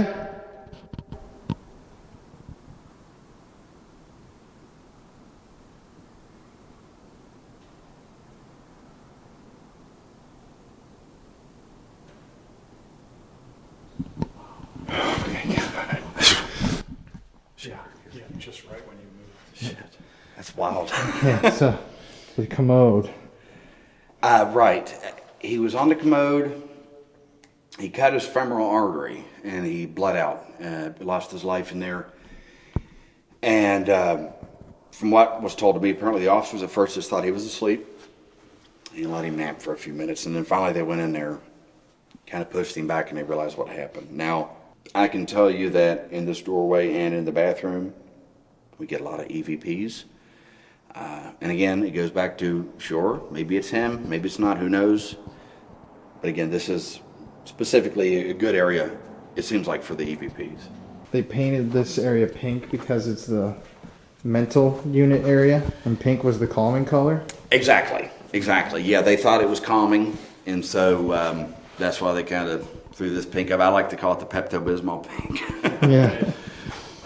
That room right there has 2 small cells in it. Those were psych cells. That was seclusion for suicide watch.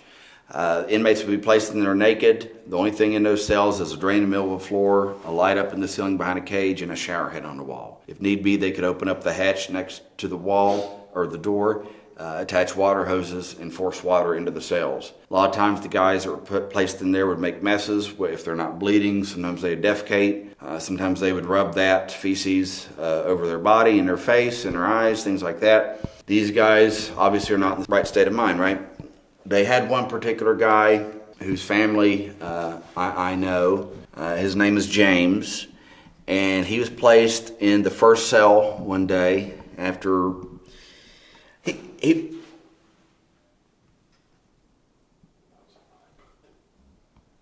My battery's gone.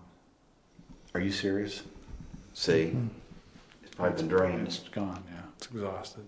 I guess before we do the sugar shack, we can go grab one more. Wow, that was another. Did you miss that?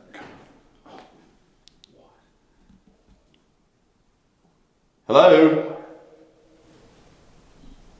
There's like steps.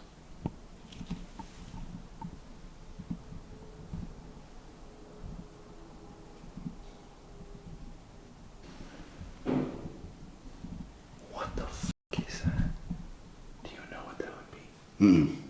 And it's 9 times out of 10, it's always a stairwell. You'll hear them. Are you serious? Animals or? No.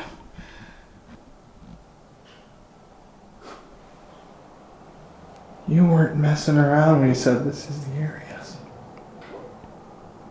It's like, to me, like leather boots, a lot of it too. A lot of like a heel, like sometimes, and then other times, just footsteps. Like I say, a little bit of a tangent there, but James, he was placed in that first cell. They put him in there, of course, without clothing. He was still determined to hurt himself, so he started working on the drain cover in the middle of the floor.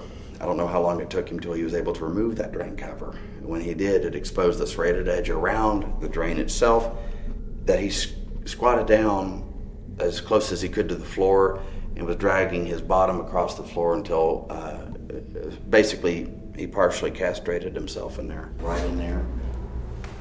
And we've had people capture orbs flying out of there. We've had people hear that knocking on those doors, you know. But as you can already tell, like I say, there's a lot to work with up here. But you always hear the footsteps usually over here. It's pretty rare, but there has been several times over the years I'll be up there and hear a sound that, honestly, God, is so loud it probably rivals the sound of a gun going off. Really? Yes, I've heard noises up here. It's usually just a boom or something.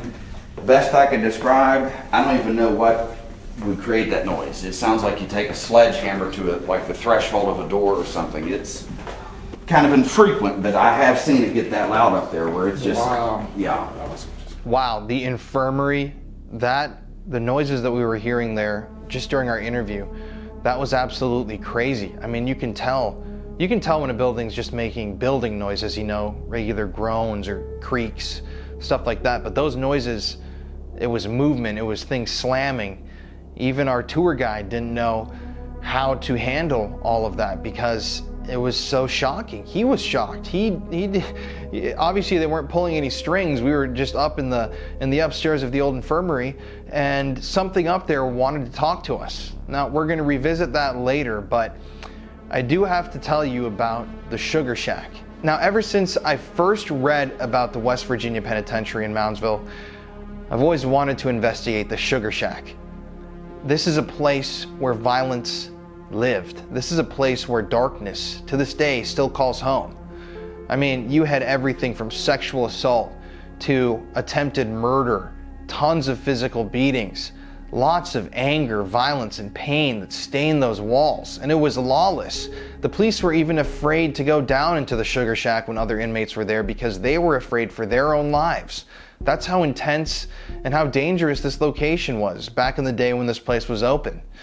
And obviously, once everybody leaves and the place is empty, the spirits and that negative energy is going to take control of a location.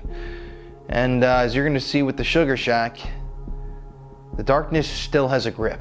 The chapel, you'll have to check that out here after a while. That was built by inmates. That was built around 1980. It was a donation from the local Pastors Association. Number of services in there each week, mostly Catholic and Protestant, along with some Muslim and Hindu services also, and some creepy services. And what I mean by that is the devil guys. After several years in court trying to fight it, very much to Reverend Payne's dismay, the devil worshippers were allowed to worship in the same chapel that the Christians funded and built. So a lot of drama here back then in the 80s about that. But that sometimes is an active area as well, strangely. We've had shadows in there, poltergeist almost like activity with things being moved around. A couple of years ago on a night tour, I had a mother and her, I believe she was 16-year-old daughter, with her. They were only ones in the chapel. They're sitting on one of the pews, just kind of listening quietly. When they started hearing something moving behind them, next thing they knew, they said that it felt as if the pew they were sitting in started vibrating or like rocking back and forth with them in it. And judging by their expression on the face when they came running into the lobby, I would say it was probably pretty genuine. So again, another area to definitely not to forget about. Obviously, they had days with bad weather, below freezing, blizzard, thunderstorm, whatever the case may be, and they did have an indoor recreation room for those days. That was located in the basement over here on this side, and that was the room that was known more infamously as the Sugar Shack. And I'll get y'all acquainted with that here, and when we head down here, just watch your step because there is low clearance, and just watch your step.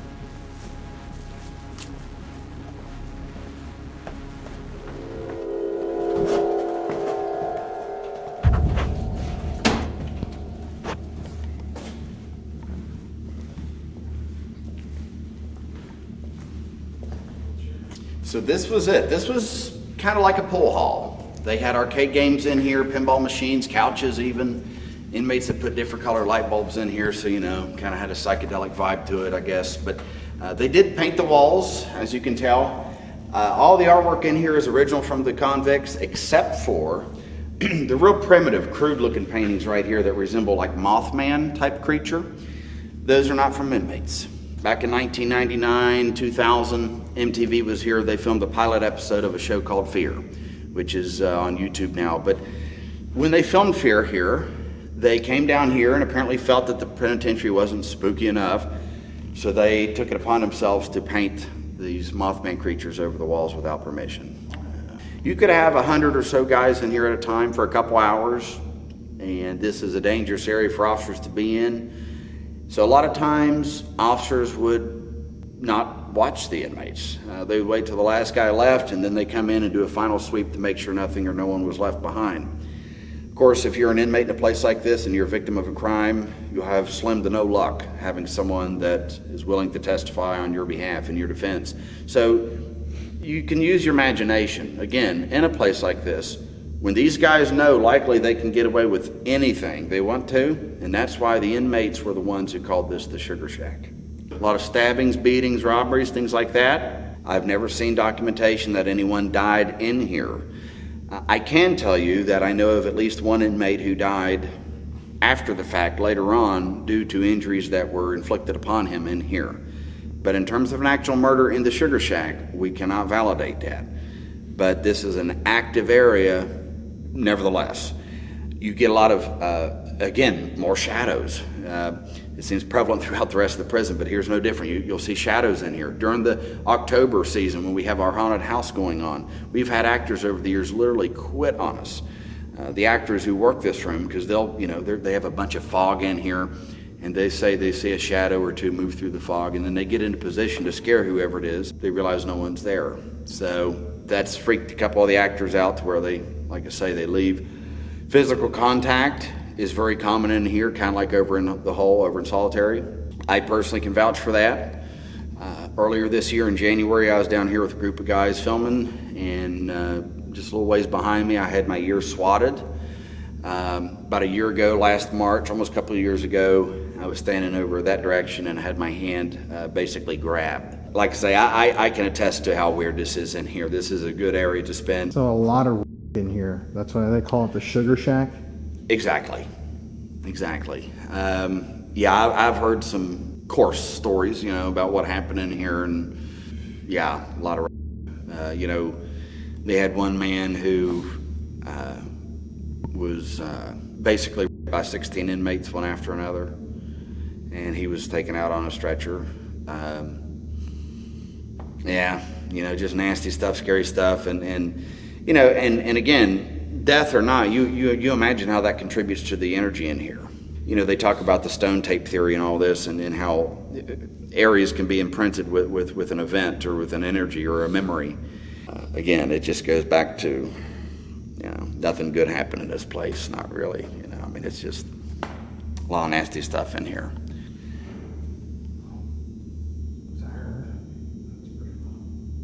I'm going to say that would be Tina. We'll have to ask her when we go upstairs, though, because you never know. A table or a chair or something like that. All you'd have to do is wait in the Sugar Shack and hope that guy's going to come in here. And then when he comes in here, literally, you could do anything. So there's almost an element of mystery down here of there's a lot of bad things that happen, but no documentation because no one would speak on it really. Right.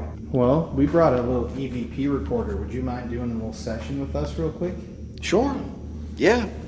Okay, so we're going to do a little EVP session real quick since he's here with us, and obviously the spirits may recognize him. I'm sure they would. I'm just going to hit record, and then we can go in a circle. And Jeff, you can ask some questions too. Okay, my name's Colin, by the way, here with a couple guys. I'm Jeff. I'm Jason. And yeah, we're just going to ask you some questions, so just come say something to us.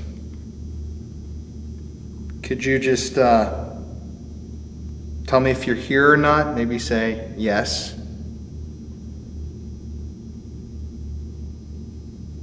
Come on, guys. Come on over and have a chat.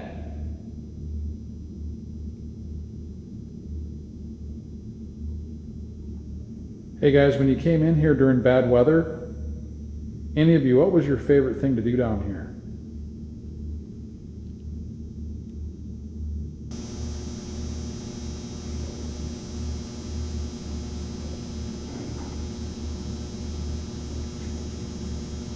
See, I don't know. That could have been there. I don't know. It's hard to say. I have to ask her. Is that you making those noises? Don't be afraid, guys. Come on, what are you doing? Come up and speak to us. Give us a noise.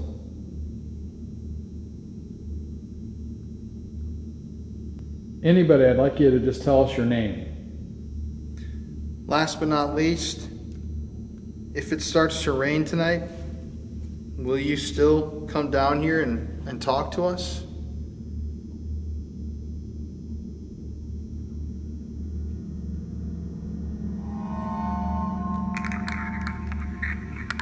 Could you just tell me if you're here or not? Maybe say yes. Come on, guys. Come on over and have a chat. Hey, guys, when you came in here during bad weather, any of you, what was your favorite thing to do down here? Is that you? Those noises? Don't be afraid, guys. Come on, what are you doing? Come up and speak to us. Give us some noise. Anybody, I'd like you to just tell us your name. Simple as that. Just say what your name is. Introduce yourself to us. Last but not least, if it starts to rain tonight, will you still come down here and talk to us? Yeah, they go really fast, you know, because Seems like they were trying to say something. yeah, There's a yeah. couple points. You there have we to go could back hear. and listen again. That one over and over. I don't know if it was when you asked, like, what do you guys like to do? It sounded like it said, play games. Any of you, what was your favorite thing to do down here? Yeah, I heard Yeah, some, once you hear something it, like that. More, it's that I think sounds like play games, Well, it would make right? sense But there's if they were maybe a doing couple stuff that- other ones yeah. in there possibly too. Whoa, there goes one of our prison crickets there. Oh, great. Okay. Up here is where, most of the guys lived when the prison closed.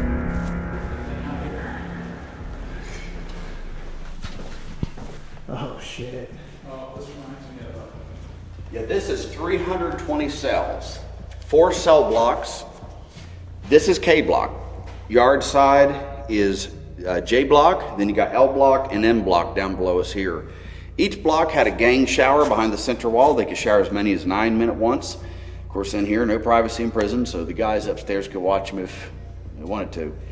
These cells are still 5 by 7, just a little bit taller than the North Hall cells. And some of these had 2 men living in them, whereas some had 1 man living in them. So there were years you had nearly 600 men living in all of New Wall. On a good day, I've heard of 4 COs watching this many men. Because of understaffing problems here over the years, I've also heard of as little as 2 officers to watch this many guys in here. They call this Migraine City. You imagine you've got radios and TVs blaring. You guys, you have men walking and talking, and you may have someone up on the 4th tier trying to have a conversation with the guy down here on the 1st tier. It's crazy. Again, you don't have the best acoustics in here. So you have guys in here screaming and yelling, and they're in here, I can't hear my TV up here, turn it down! And you times that by like 200-300, right? And then you get a little better idea what this sounded like. During the 1986 riot, inmates had control of New Wall. There was a lot of action that went on in here, for lack of better wording. This is part of the siege area. So guys were doing a lot of damage in here. They were tearing toilets and sinks off the walls. They had tore some of these doors off their tracks to the point where it took them about 3 to 4 months to get them repaired. They had to lock them down with big chains and padlocks. The 3 men who lost their life during the riot for being considered snitches, they passed away mostly over on the other side. Their names were Richard Dean, Kent Sly, and Jeff Atkinson. They were all stabbed to death, beaten, burned with cigarettes. Jeff Atkinson is the only slight exception. He was stabbed, but they had wanted Jeff dead. He had killed a pregnant woman. In a place like this, that is considered a bad crime. Obviously to us, it's a terrible crime. It's all apples and oranges. But the convict code basically says that, one of the cardinal points of the convict code is don't mess with women and kids. And so it was basically tantamount to him being a snitch.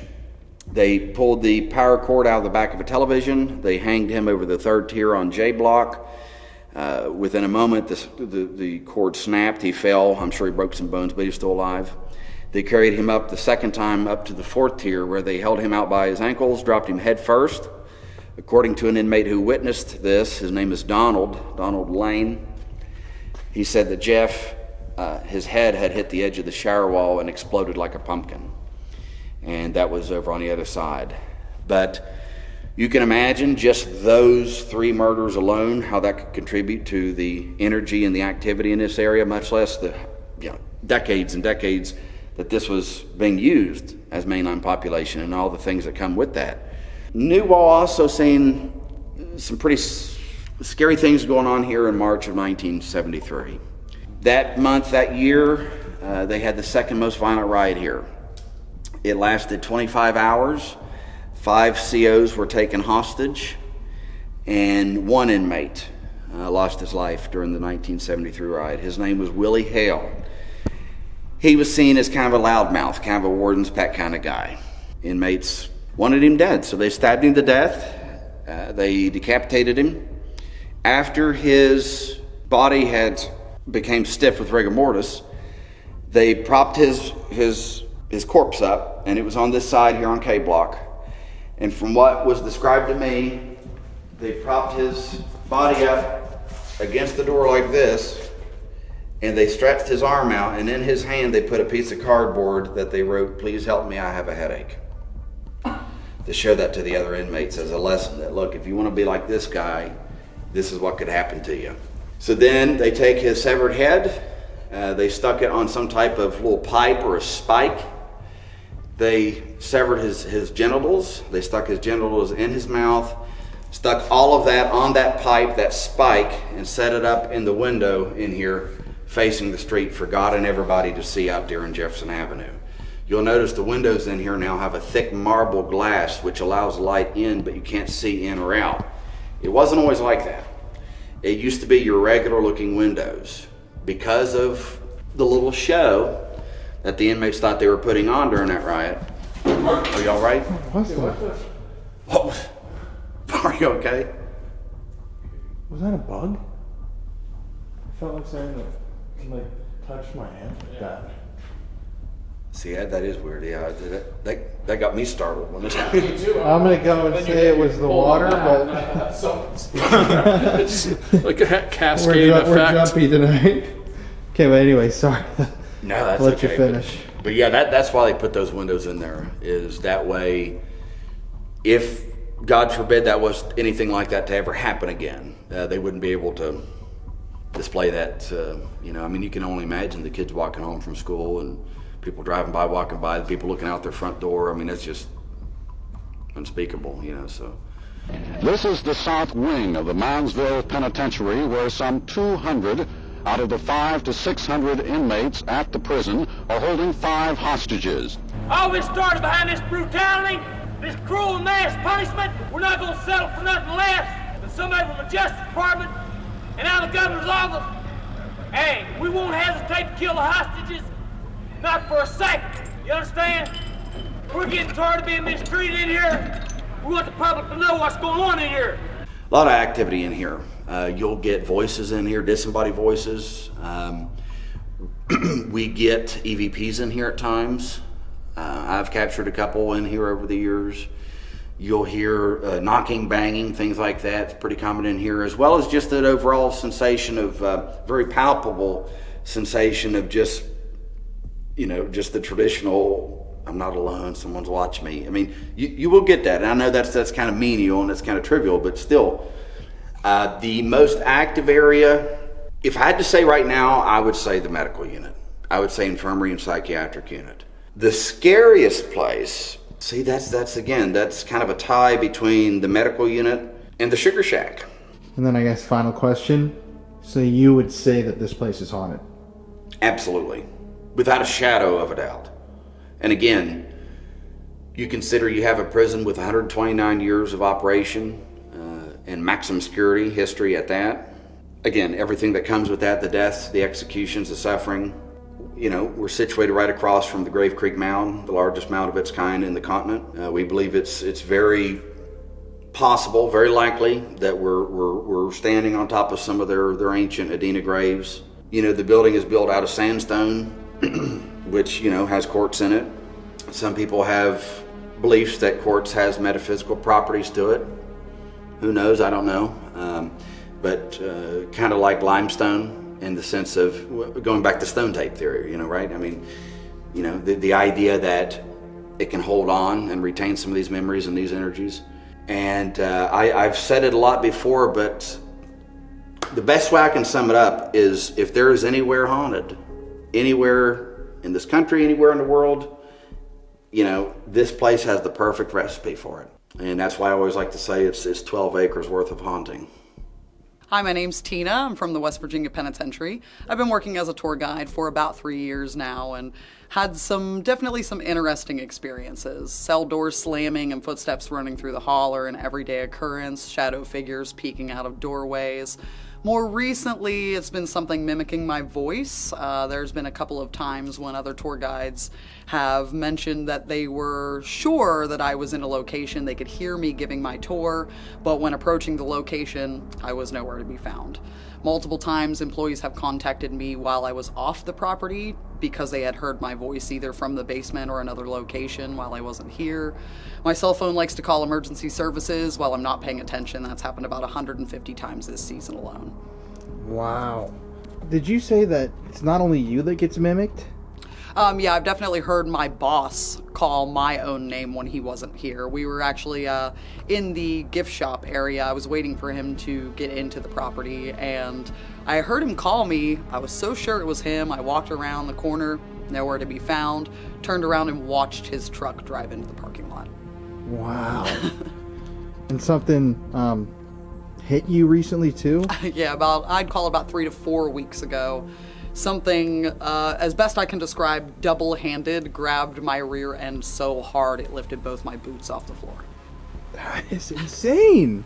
That is so much. And those stories are all like the last couple weeks. Yeah, that's just really about a month and a half time span, really. So what do you think like that could be that's mimicking you?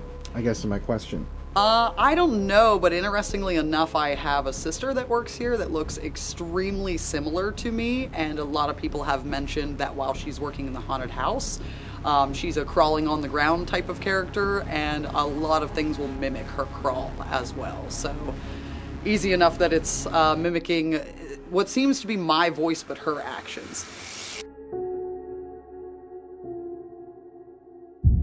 So tonight, we actually have had to reshoot these intros multiple times. Our microphone's been acting up for some reason, but we're right here in the infirmary. Earlier during the tour, we were hearing tons of noises in here while we've been setting up. Jeff heard a couple bangs, but we've got REM pods and stuff set up over there. We've got a REM pod and Paralight right here. We've got 2 static cameras shooting both directions. We've got a REM pod, motion lights, cat balls. So if something wants to come talk to us tonight, we're gonna find it and we're gonna see it. I have a feeling that things are about to get really dark. It doesn't feel very good up here. I feel very uneasy, but we're gonna hop right into this because it's midnight already. Yeah. Hey everybody, crazy place already. I'm ready to rock, but I think we're gonna get a lot of stuff tonight. Okay, you wanna grab your camera? To whoever's in here, in the Moundsville State Prison, if you're here in the infirmary, maybe you were wounded, you were sick, maybe you are sick and you need help. We're here to talk to you tonight and we want to try to help you. Just to introduce ourselves, my name's Colin. I'm Jeff.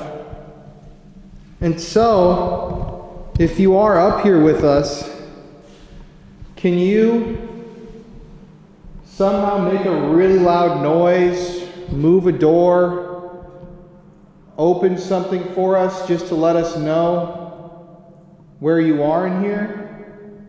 We have a lot of little toys and tools set up, but none of them will hurt you. They're just going to help us see where you are so we can hopefully talk to you. We're not afraid of you.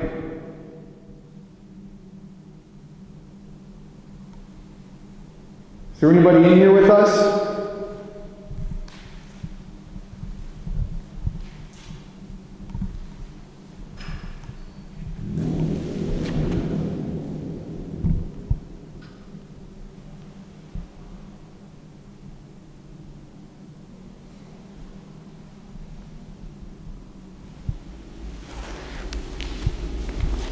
You can come out and talk to us like you did earlier on the interview. That was awesome. We're here just to do the same thing.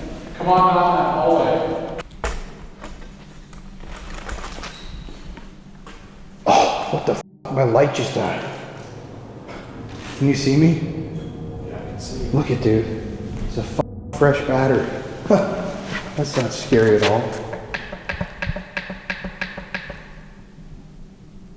Right when we started too. Big battery. Yeah, what are the odds, man?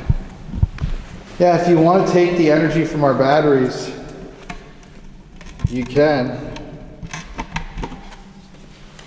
Come on, guys.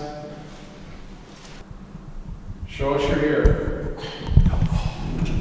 Hear that? It's right here. No, there's noise down here.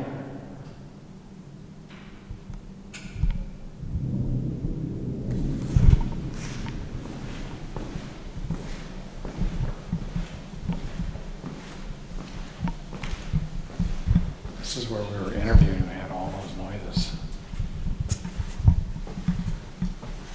God, there's cat balls and stuff on the floor.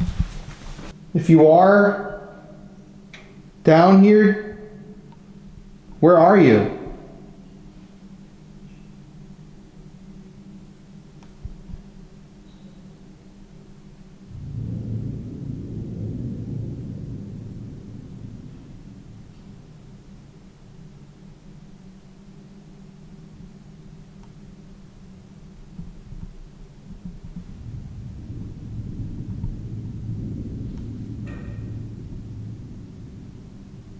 If that was you tapping, can you tap again?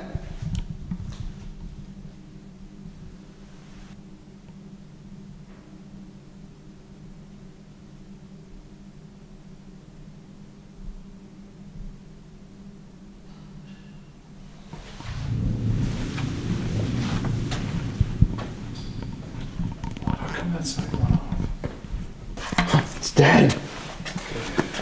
What? Oh, the motion light right behind us. I just want to. Okay, listen. What went off? That thing, something came in the room over there. Over there. The proximity meter. Okay, this thing is already burnt. That's the. What the heck? That's the first time we've used that this whole trip.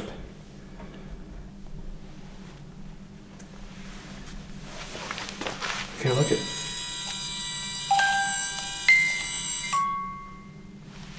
I think it's dead. No, it's not. I'm gonna point it this way. Go across the hall.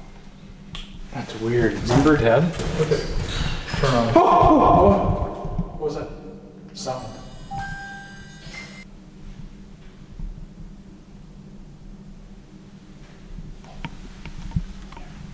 Oh, the light came on. Light came on.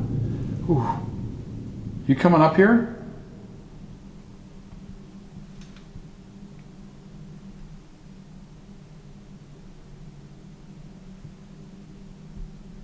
And these motion lights are not light censored. So that's weird. Put your foot in front of that again. Okay. That was weird. Okay, that's really Okay, I weird. didn't change the battery. No. Well, remember, right when that thing died, the proximity meter went off over there. Yeah. And we were hearing noises. Are you in front of us right here? It sounds like it's acting weird. Can you make one of these motion lights go off in front of us?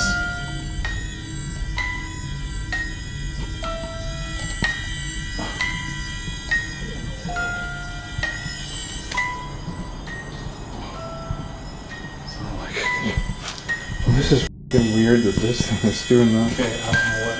Do you want to reset it again? Yeah. Let's go over here.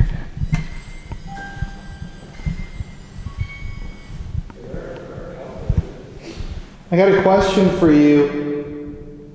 Is the person who painted all the artwork up here still up here? You were part of the Avengers gang?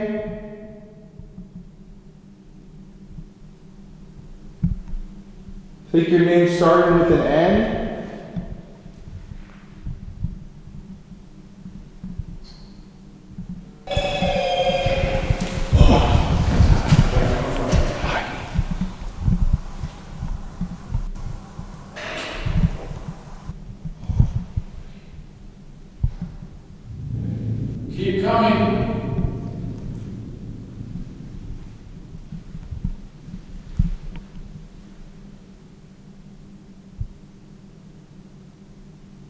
So you are down in the psych ward.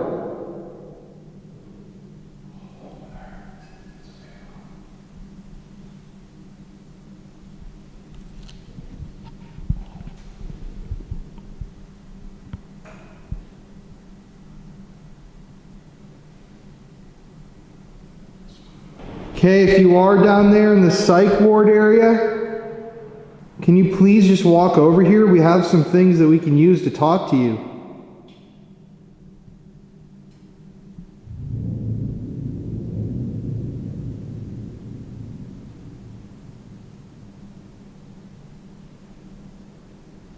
We'd also love to hear you make a really loud noise. You know, it's really weird. I feel like what's happening is that every time we're in the center of the room, we hear a ton of noises, and then when we go to either side, it becomes more quiet. Oh, do you feel cold? I think we should. I feel cold right here. Are you coming in this room?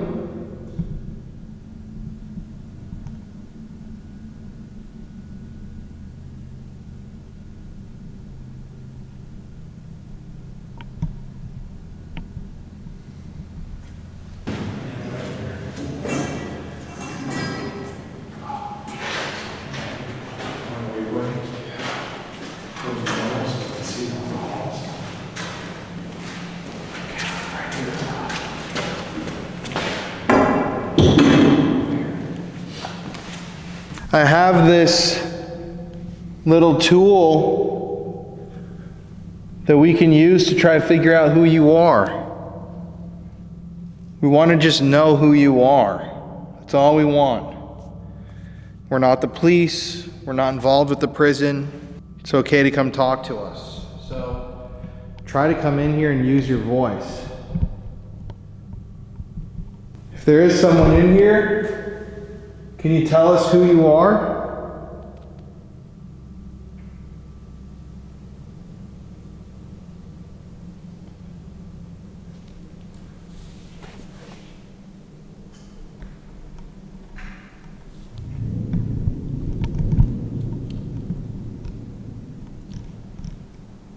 You're welcome to come out and talk to us. We'd love to have you come and talk to us.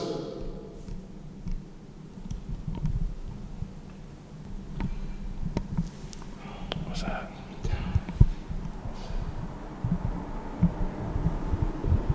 Can you tell us your name? It's so quiet. It's like, oh, it said he's here. okay, he's here. How come I didn't say it? I don't know. Who's he? Who is he? Collapse. Collapse? Maybe the dude that had the stroke that collapsed. It does make sense that it said collapse though, because this is the infirmary. So True. True. Right. Did you collapse? Is that what you're saying?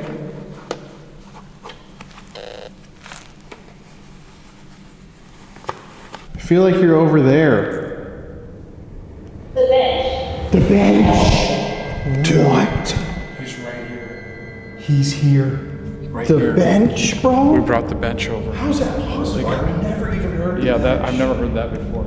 So you know that we're on the bench. I'm glad you can see us. I think you're sitting here with us. Fact. Fact. That means just, Yeah, it's yes, a fact. the fact. You right here. Wow, man. What's your name? If you're sitting right by us here.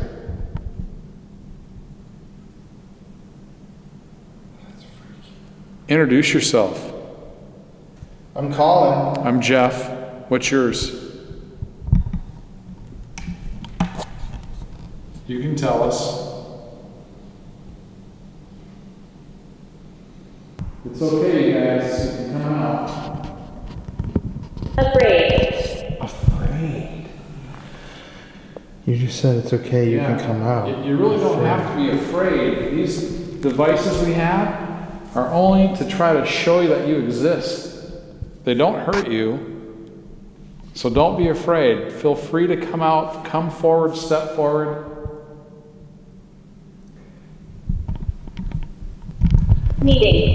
Meeting. You also don't need to be afraid of us thinking you're a snitch or telling other people that you're a rat. There won't be any secret meeting. We're having a meeting with you right now. You can tell us anything and no one's going to hurt you, okay?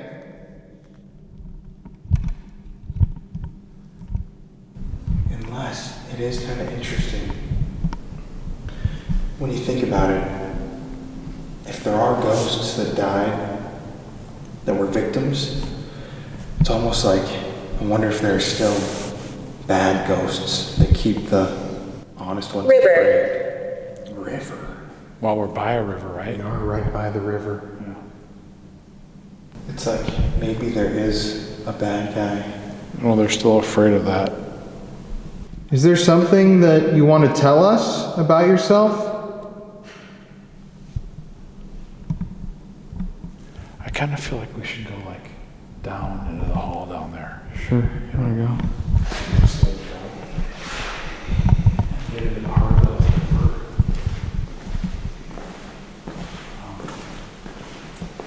We're going to come down here and visit with you. Okay, real quickly, everybody. So I'm taking you out of the episode for a second. If you're loving this content, if you love these 3-hour-long investigations, our channel survives on your interaction with the videos. That's why every week we give away a free gift bag, and all you have to do to enter yourself to win the gift bag is like the video and comment in the comment section below, "Let's go to prison." Okay, I'm gonna give you 10 seconds. Make sure to like that video and comment "Let's go to prison" in the comment section. 10, 9, 8, 7, 6, 5, 4, 3, 2, 1. Okay, everybody, so thank you. That helps so much when you like the video and comment and interact with it. We just want these videos to get boosted to as many people as we can get to see them, because we love spreading the spooky gospel and we love the spooky fam. We're so close to hitting 1 million subscribers. Let's keep boosting everything, and yeah, I appreciate it so much, everybody. But let's get back to the video. Enough with the self-promo. I love y'all, and enjoy. So don't be afraid. Just make sure this is still working. Burden. Look, that's working. Burden. Yeah, that's on. We're going to come all the way down. See, we're just going to show you. Look at this light. See how it does? That works. Look at this X-ray machine here. What the heck? There's a boom. Oh. That light just came on. Which one? The light right here. Oh, something followed us. Right Leg. there. Leg. Okay, we're just going to the X-ray room. That's weird. Did you break your leg in here? I was just about to ask, what was this machine for?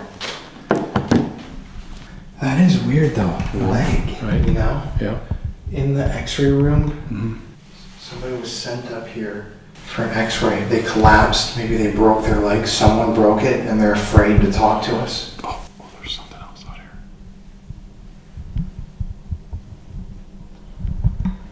Is that true? Did somebody else in this prison hurt you?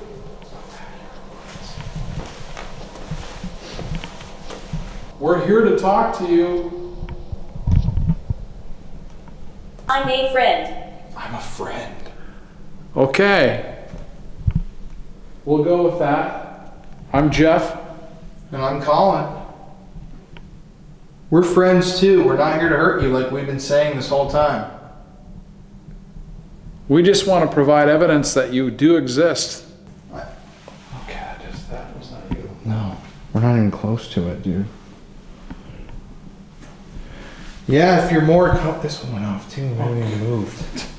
Both sides Maybe of we're us. on. Maybe they're friends. Are you here in front of us?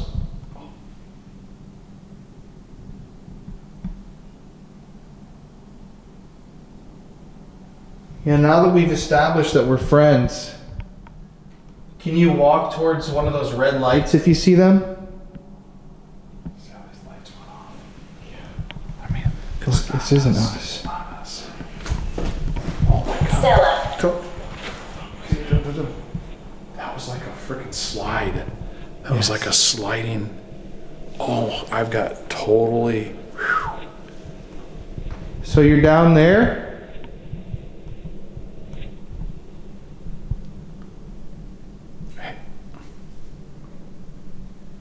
Do you want to show yourself? You can. That was a big slide. Yeah. Like metal. Definitely a door. They've upset me. They've upset me. So that's weird. This person is saying, I'm a friend. They've upset me. Yeah. Leg collapse. It's like his friends attacked him and broke his leg, you know, now they upset him. If something happened to you here while you were in prison and people lied about what they did or the truth, locked in prison. Yeah. Locked. Right. Maybe they're still locked in a cell.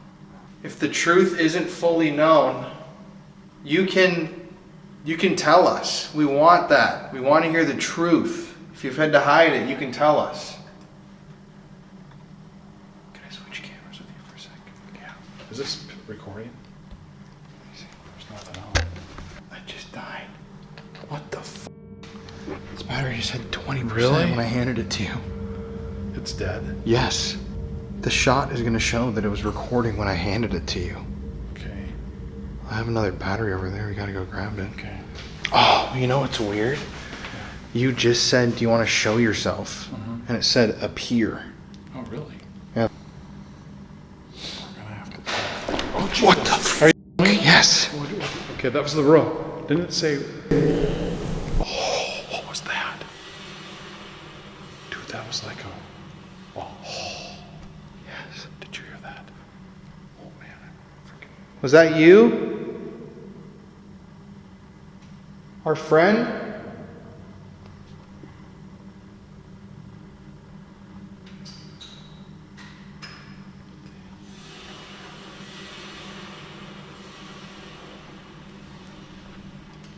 Do you want to say your name out loud?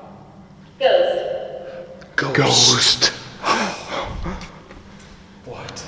Like, Do you want to say your name out loud? Ghost. Maybe that could even be a prison nickname. You know? Ghost.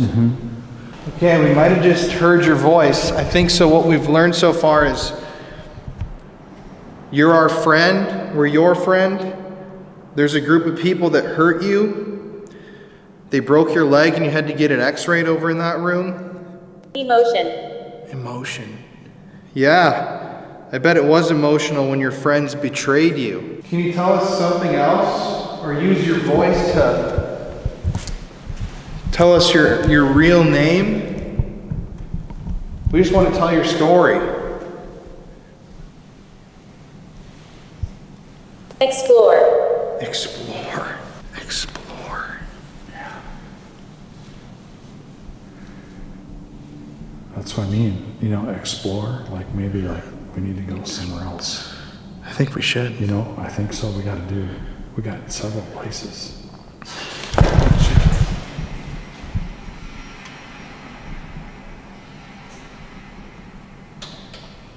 Okay, we're going to go and explore the rest of the prison. It's kind of like going around us. Can you just do me a favor and tell me your name before we leave? Or make one really loud noise so we know we've actually been talking? Let us rest. Okay, you should just follow their advice. Okay, I'm so sorry. Yeah, we're gonna let you alone. Thank you for talking to us, though. I'm gonna let you put stuff away. Okay, it's time to go. Yeah. So after officially investigating the infirmary, which was crazy, I mean, so many noises, it just felt thick, like somebody was there, we decided to head down to the cell blocks. Now, you can't always tell in the videos just because you're watching from the other side of a screen, but this place was absolutely massive. It was a labyrinth maze, you know, to walk through. Just getting from point A to point B, it would be a 10-15 minute long walk. And you got to imagine we're unbelievably far away from the control center where our security guards were hanging out. I mean, they were right at the very entrance of the prison. To get to where we were headed, you had to go down one hallway, down another really long hallway, through a giant chamber, another long hallway, another chamber, go through one cell block, go through a kitchen area, go through another cell block, and then you're there. It's like a 15-20 minute long walk. We wanted to go to the cell block area to see if any of the almost 1,000 people that died on those prison grounds could come through and speak with us. And speak they did.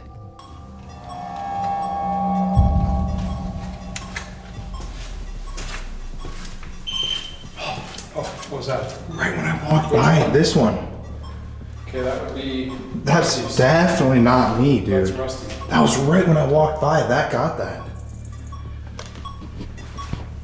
Rusty, are you here? Oh. All right, everybody. So right now we're at the red, white, rusty, and blue area where 4 of the most violent inmates were held. They were segregated to this area because they were too violent. If you'll remember, one inmate ordered a hit on the other, and the guy that was killed. Oh. Yeah, it's showing that there's something in that cell right now. Come on, guys, you can step out of the cell.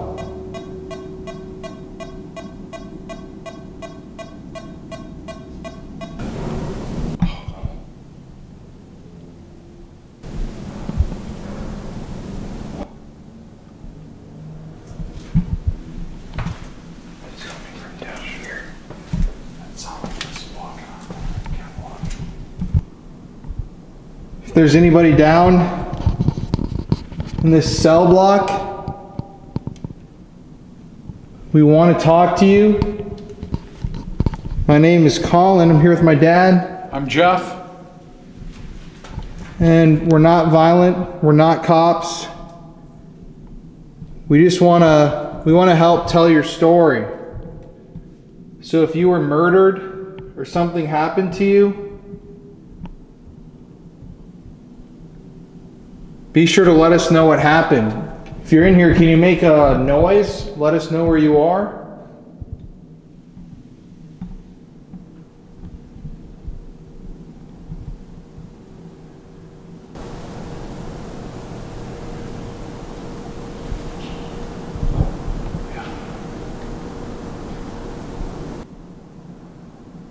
Yeah, if that was you, can you do that louder?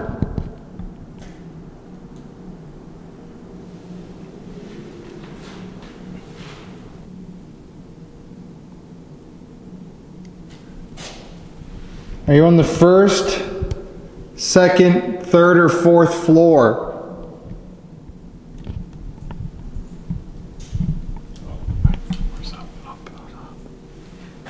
So you're on an upper floor. Can you knock like this?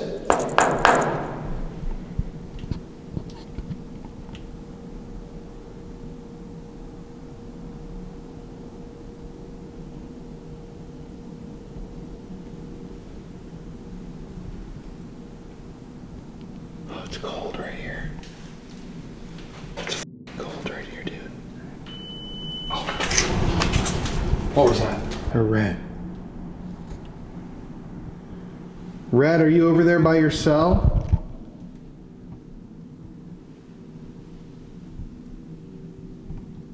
You can come out.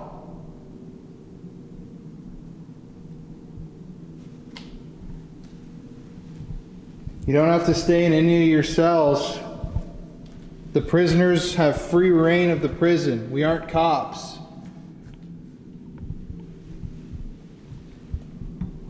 These REM pods have just been dead. You know?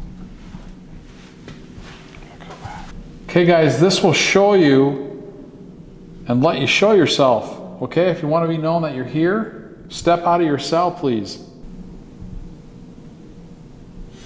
Oh, shit. Okay, it's on the fence. Okay. Oh.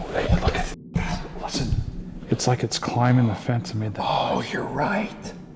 Are you trying to climb over the fence? What? Did you just hear a man's voice?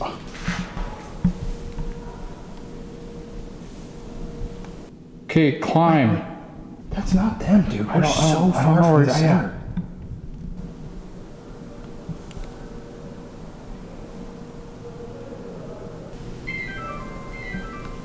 Look at this thing. Oh, it went down, dude. Are you trying to get out? Look at it. Oh, it's gone. Gone. Right when I said, are you trying to get out? Trying to get out underneath the fence. Thank you. Let's go see. Oh, again, right when I walked near this thing. Oh, shit, this thing went off. Okay, maybe we should stick in this area. Yeah, but I want to see who's outside. Because if no one's out there, I'm like, what the f***, dude? How is that possible? How is this possible? This is a REM pod. That is really strange. Hello?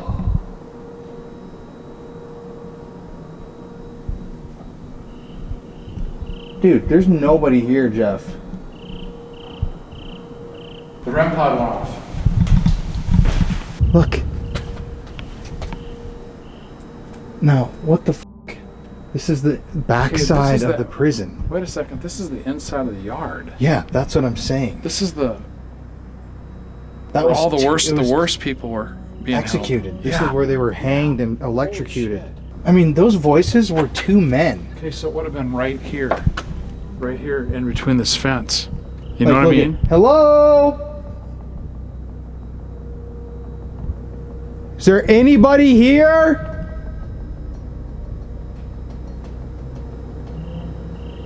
Yeah, but what that was weird. No, I know. I mean, when you think about, dude, think of how far away we are from the gift shop. I know. We walked all the way through this entire cell block here, all the way through here, then through the center area where the guard died, then all the way through the Shadow Man hallway, and they're all disconnected from each other. Yeah, well, I mean, again, if you just think about it, though, this is the inside of the prison. That's what I'm saying. There's not people on the outside. No. This is where it's all raised now, but this is where the worst were kept, and that's where the electrical chair was at. Or is in between those fences. But this is where, there. Yeah, but this is where guards would have walked with a shotgun right here. That's where I think you heard it from. I mean, yeah, it was outside there, right in there. I don't know, but I think we should try to go back again there. Maybe it will come back. I'm just like a little mind blown because remember he said also tons of voices here. Yeah. And again, remember, like he said, they were like kind of mumbling. Yes. So it's not like you're really making out, but you could darn near almost make out some words. But yeah, a few years ago, I was coming up here unlocking doors one morning. It was just, I was the only one on this whole side of the prison at that time. And I got to the door behind me, and plain as day, I could hear two men in here talking. And again, it was inaudible, but I could tell there was a dialogue. You know, it went from, and then you'd hear, I'm kind of a gut feeling type person. I like going off what my gut's telling me.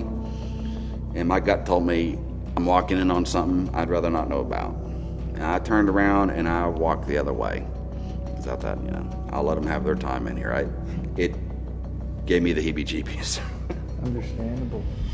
Oh, shit. Okay, it's on the fence. Okay. Oh, hey, look at this. Listen. It's like it's climbing the fence and made that. Oh, you're right. Are you trying to climb over the fence? What? Did you just hear a man's voice?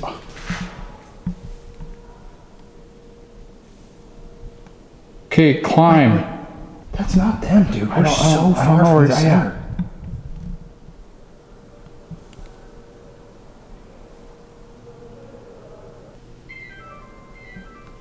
Look at this thing. Oh, it went down, dude. Let's go see. Oh, again, right when I walked near this thing. I mean, I don't. You have to listen back. I mean, that's. But it was almost like an angry though. Did it seem like it? Yes. Like an argument or something. Yes, that was like really f***ing loud. And there's nobody here. Oh no, it would be literally right here. We have this place rented for the night. So people understand too I mean, this is the inside of the prison. This is the frickin' where, like, again, the maximum worst people were kept in these pens. Like, they had, what, 2, 3 they'd let out for an hour a day. And then again, the electrocution chair was right in the middle of these 2 pens. Yeah. I think since we just heard the voices, we should sit in Red's cell and do a DR60. Okay, let's do it. I mean, just look at it. It's hallway after hallway. We're so deep in the prison. That conversation is going to go down as being one of the most shocking things that I've ever heard. We tried to debunk that thoroughly. We went outside. We went all the way around the building. We asked the security guards that we hired that night if they had heard anybody outside of the prison, and no, they hadn't heard a single thing. And in addition, if you actually look at the prison, even from the outside wall, which wasn't even the area even close to where we were, it was a totally different cell block, there's a big 20-foot gate between there and the prison. So even if someone was yelling at full volume, it wouldn't be as clear as what we were hearing. It sounded like there was 2 men having a conversation right there inside of the cell block from one of the upper cells. It was shocking. We didn't know how to handle it, but I think that's going to go down as one of the craziest pieces of evidence that we've ever captured. Okay, everybody, so we're sitting in Red's cell right now. If you guys remember, this is the member of the Aryan Brotherhood who was very violent, and he was murdered. A hit was put on him by his own friend. They all lived in these cells. I will say, even while I'm recording this, it got colder in here. Weirdly. Just strange to see. Look at the Aryan Brotherhood. Yeah, his markings. Notice that. Could you imagine, though, this is where you lived? No. 2.5 or 3 hours a day? Honestly. And then that door would be closed with a mesh screen in front of you. Yeah, that's just hard to believe. We just heard those voices, like, loud. I think they were arguing myself. Unexplained. We're gonna do a DR60 voice recorder session in here and listen for live EVPs. So, okay, Red, we're not coming here with any ill intent. We just want to figure out exactly what happened to you. If you could come talk to us. My name's Colin. I'm Jeff. Okay, we're going to ask you some questions, and man, we'd really appreciate it if you would just respond to let us know you're here, okay? First of all, how did you get killed?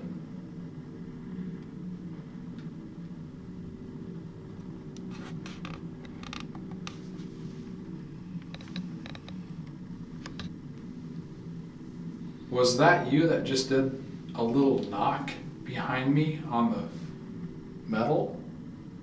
Just say yes if it was.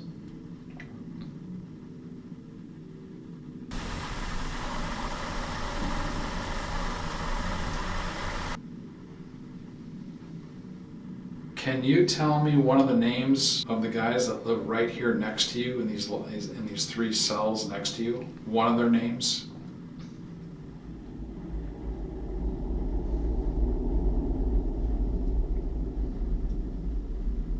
Who was the leader in this prison, would you say?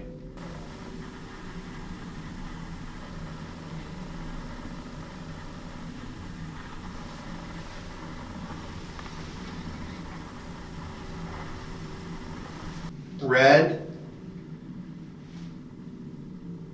do you want to hurt the people that hurt you?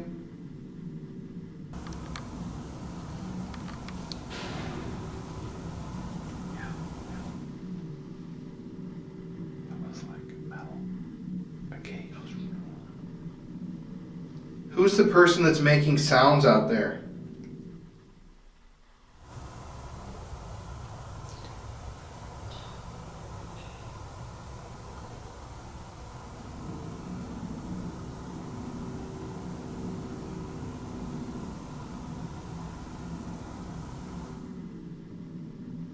Is there still somebody dangerous in this prison?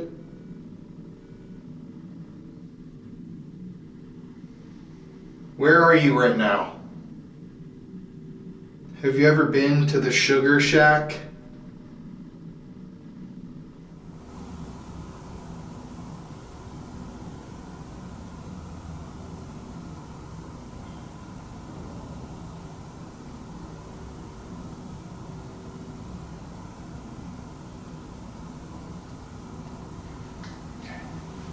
That was like, what the hell is that? Dude, this place is fucking crazy. This is so close. Is there a way to...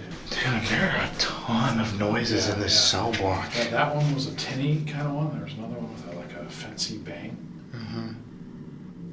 Okay, ready? Yeah. Okay, here we go. Here we go, guys.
There are definitely some answers there. Yeah, I think... I can go back and review it. Red, thank you for talking to us. Okay, you ready? Well, there's the REM pod. All right, guys, so we're going to analyze that later. Definitely got some responses. And hearing a lot of noises out there, but we're on a time crunch. We don't have that much time left here, and we still have to hit the hole and then the Estes and the Sugar Shack. Let's do it. So it's time, man. Okay, we're going to move on. And so then we were at the red, white, and blue and rusty cells, and it was very, very active there. Noises, and we had our SLS come up with a figure. Most astounding to me was the male voices we heard. I felt like they were kind of arguing right outside the prison wall, right next to us. But we didn't have that much time, unfortunately, and we had to leave, and our next stop we had to get to was the hole, or solitary. And as we went down there, there was really an awe feeling for me there. I guess just I was hesitant to even go down there, but we did. All right, down to the hole. Let's do it. Watch your head. My pants are falling down. Oh. Yeah, this is a little creepy down here, folks. Let's see.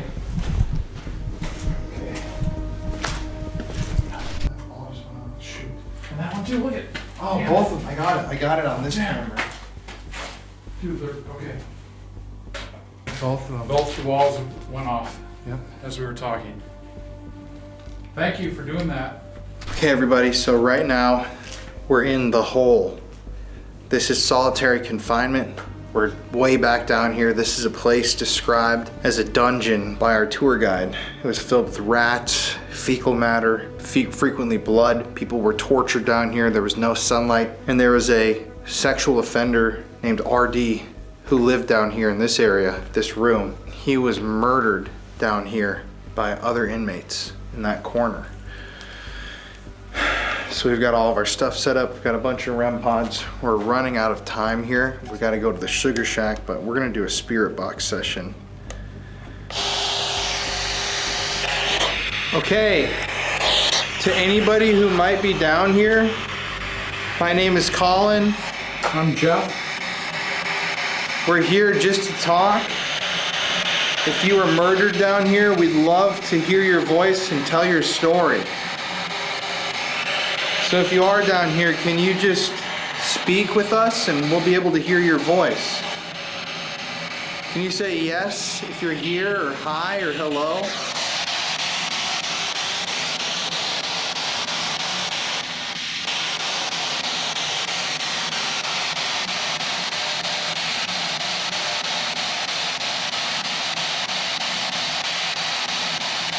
Who's down here with us?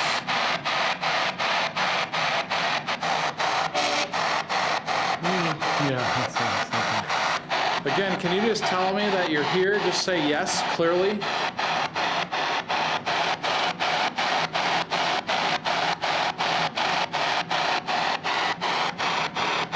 Let me know that you're here. Just say yes, please, clearly. Are you a female? Yep, or something like that. Oh, well, that sounded more male to me. Can you just say you're here? Say yes. So weird. Thanks for trying, but can you really use your energy and say yes?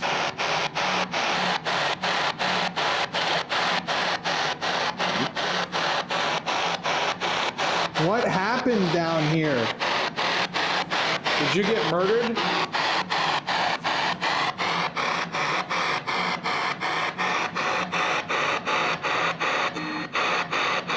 Did somebody assault you?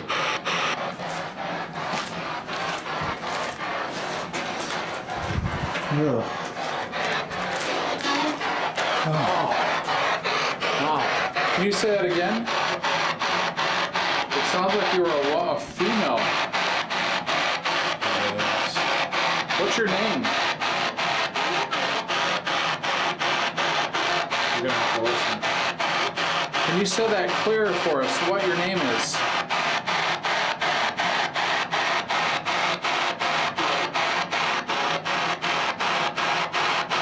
Thank you for trying, but again, can you speak up even louder? What is your name?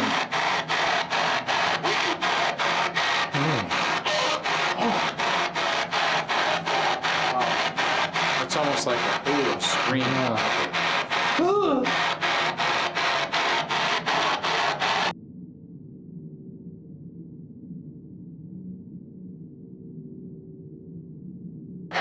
Okay. Well, again, it's such a weird feeling down here. Yeah. So we don't have much time left here at the prison, unfortunately, but we're gonna move on to the Sugar Shack to do an Estes, and that's the place I've been dreaming of investigating since I was younger. Let's walk forward for a sec. That's the pipe there on your head. Steps. I can't see. Real quickly, if there's anybody here in the hall, can you make a noise for us? Or use your voice to just tell us who you are?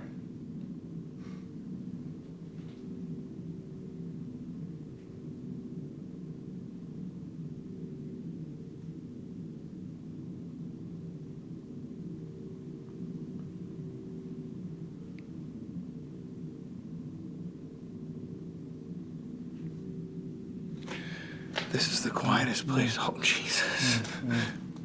Almost. Oh. Okay. This is the quietest place so far, and it's a very eerie kind of quiet where It's very silent. yeah, doesn't feel too good, but We could get a good finish up at it. Where do you like to go? I think it's time to hit the Sugar Yeah. Shack. Let's do the Sugar Shack. Let's wrap it up. And now it was time for the Sugar Shack. So, as you guys know, I've been hyping it up this whole time. I've always wanted to do the Sugar Shack. I'm so obsessed with places where the paranormal is violent, where it's dark, where it can reach out and touch you. I've had friends that have been assaulted in the Sugar Shack. They've been pushed, punched by phantom forces, and that is so interesting to me. I want to be punched. I want to be attacked, you know? I want to feel that paranormal energy reaching out from beyond. And the Sugar Shack is one of those places in America where apparently the ghosts will do that to you. They will attack you. To push it even further, to go that extra step, I purchased a police uniform before I came on the trip with the intention of wearing it down into the Sugar Shack. So it was late that night, but I slipped the police uniform on, and it was time to get some sugar. Okay, everybody, so As I've been saying this whole time, I've wanted to investigate the Sugar Shack for years, and now the time has finally come. And so, to try to ramp up this energy, I have a police baton. I am fully dressed in a policeman's outfit. And as we learned in the tour earlier, if you'll remember, the police didn't even dare to go into the Sugar Shack because they were so afraid of the inmates, because the inmates had essentially full control over the room.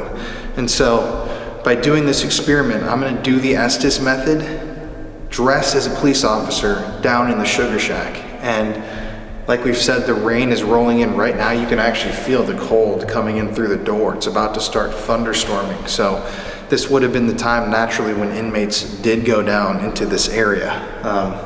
I'm a little freaked out. Jeff's a little freaked out, but let's go, man. That's creepy in there, man.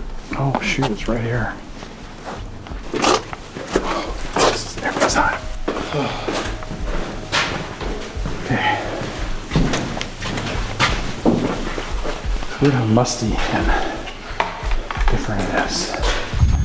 Okay. To any inmates, I'm a police officer. Got a baton. If you don't come out and talk to me, gonna have to use this thing. All right, everybody. I'm gonna go under right now. Okay. It's time to do the Estes. Let's do it. If you don't like cops, come talk to me.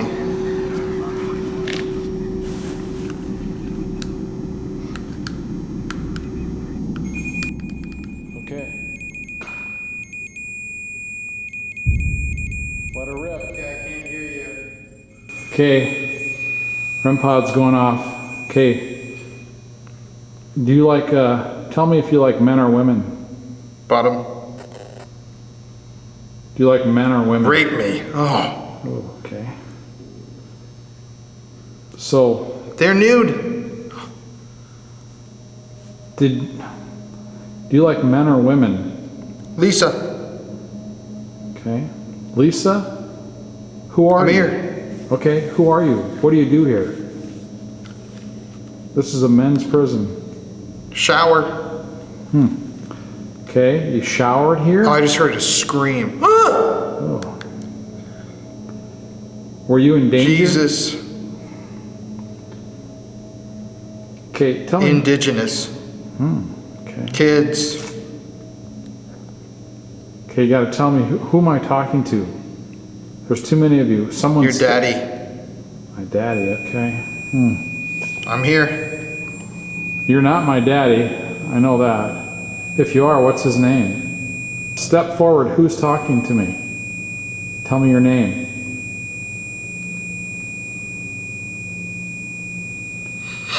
Tell me your name. Someone step forward and take control. Your information's wrong. We're fucking Bernadette. Okay. Bernadette. holes. Okay. Do you know a Bernadette? I didn't hurt anybody. Okay, do you know a Bernadette? Burning. Oh, burning. That's pretty close. I don't know what to make of that. Something new behind me. What happened down here? Many keys. Front, Noah. behind. Okay, give me a couple names. Give me a couple names that came through on the Spirit Talker. Sexy. You look good. Okay, can you give me the name that came through on the Spirit Talker? That you really would like. I'm talking to you. Choice. Okay. Is there something you'd want to do to me? What is it you want? The guy in front. Oh, I feel like cold, dude. I don't know if you feel that, but. Okay, let's again. Pig. Hate. Oh, okay. Pig hate. Okay, you don't like cops. What did you No, do? I don't. Oh, interesting. Okay. Well, I can understand There's that. 7 of us. Oh. Okay. So, what are you in here for? We're running. One. Okay. What are you in here for? What did you do?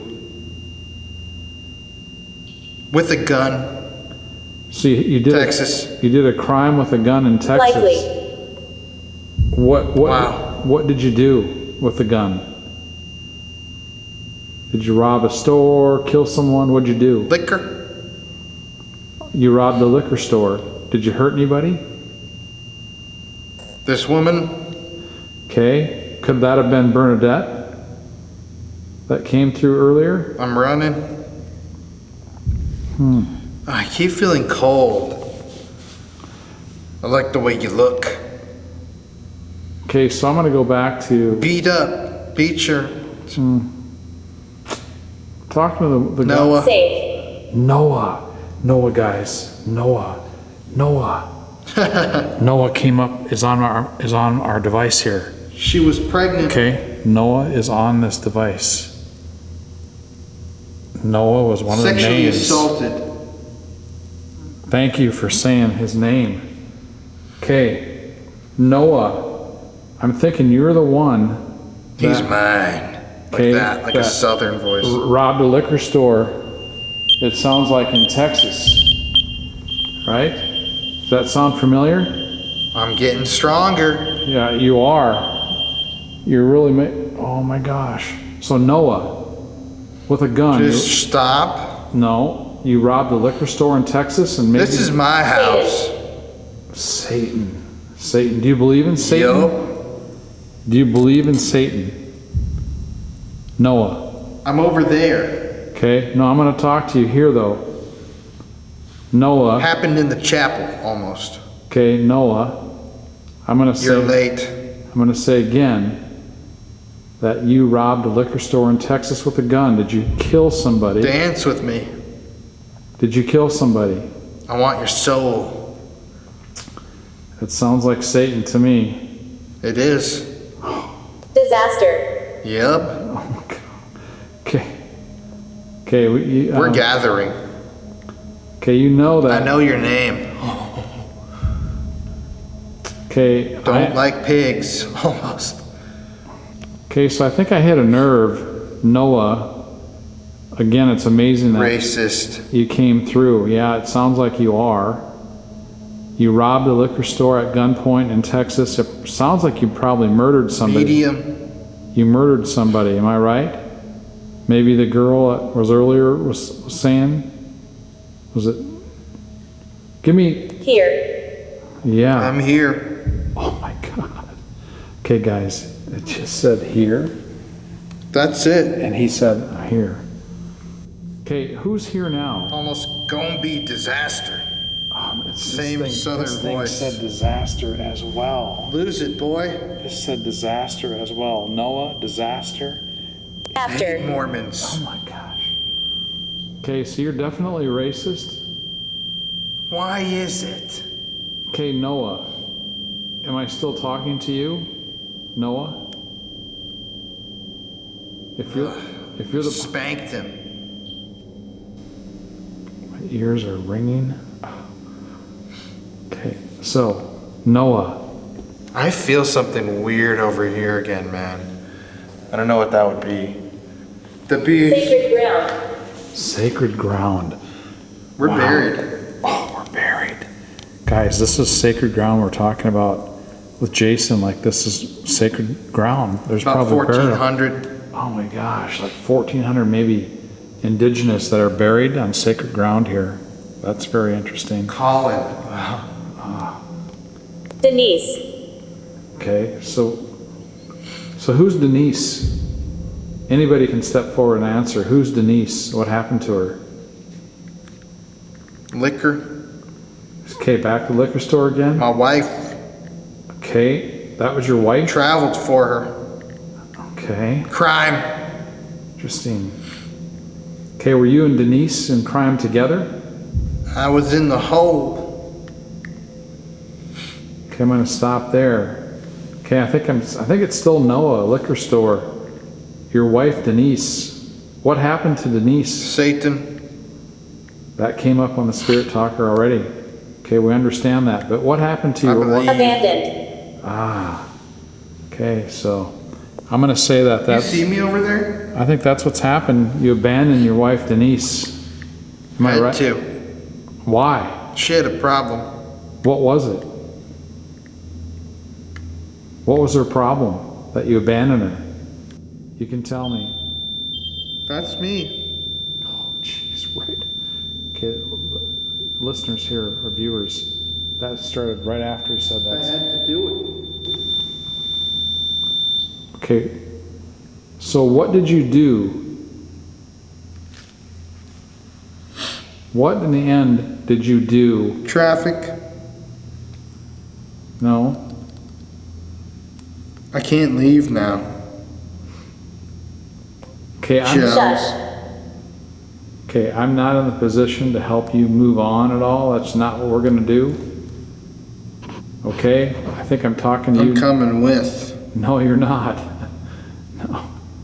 No, you're staying. Just listen. You're Loud staying, voice. You stay here.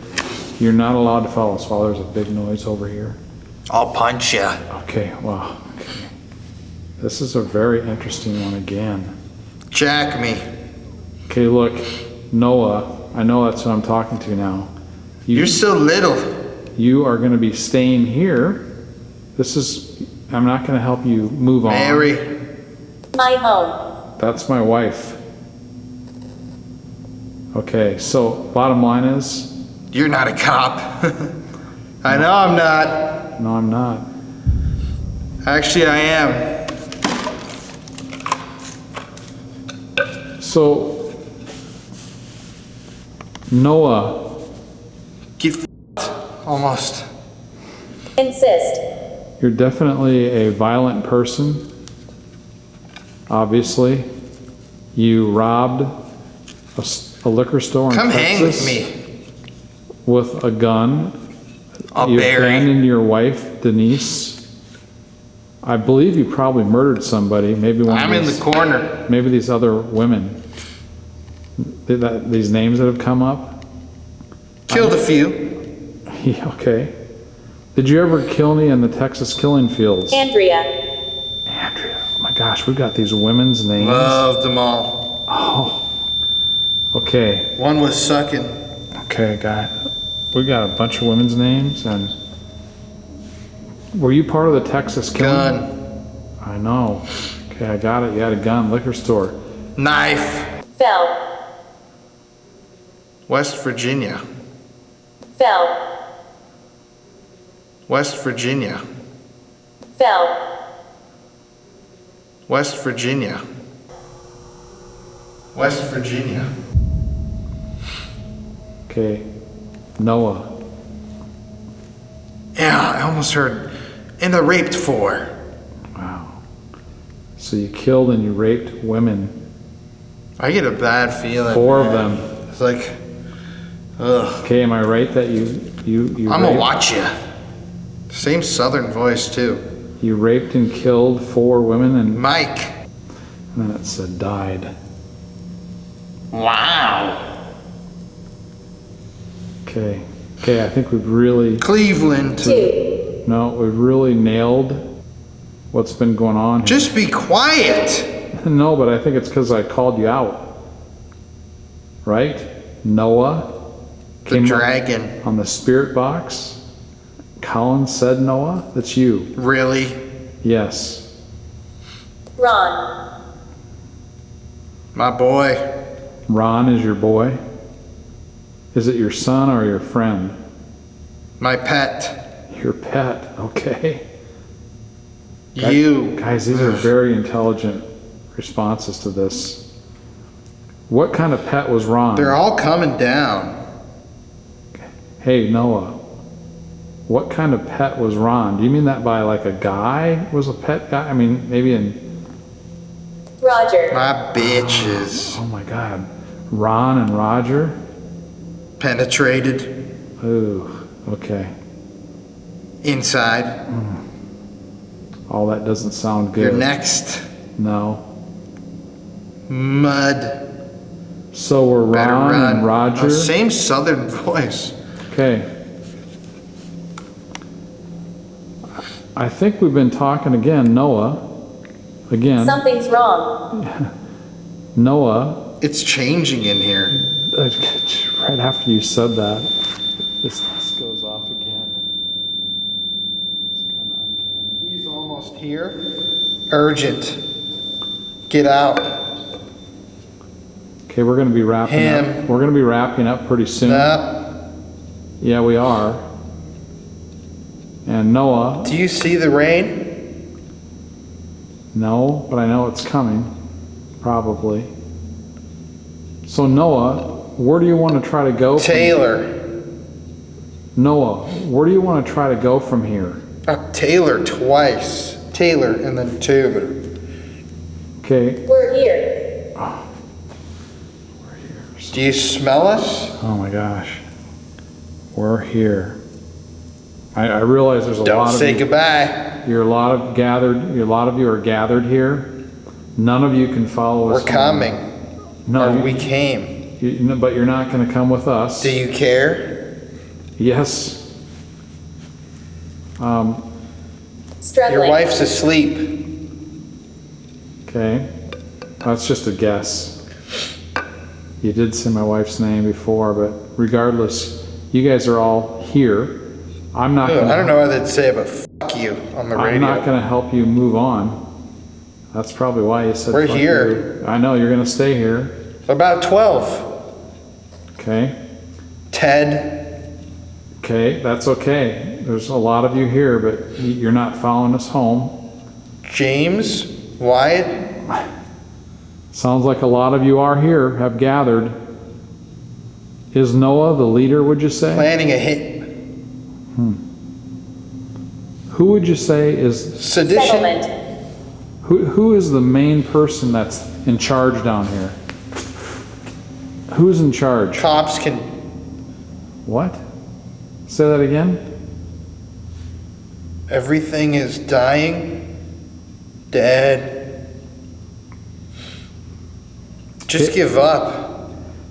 Okay, do you guys think that you're in heaven or... Don't resist. Are you guys in heaven or hell, do you think? Listen, do you think you're actually I'm right here. Well, I know you're right here.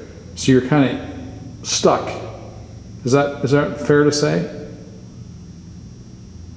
Colin. You know what's coming? What?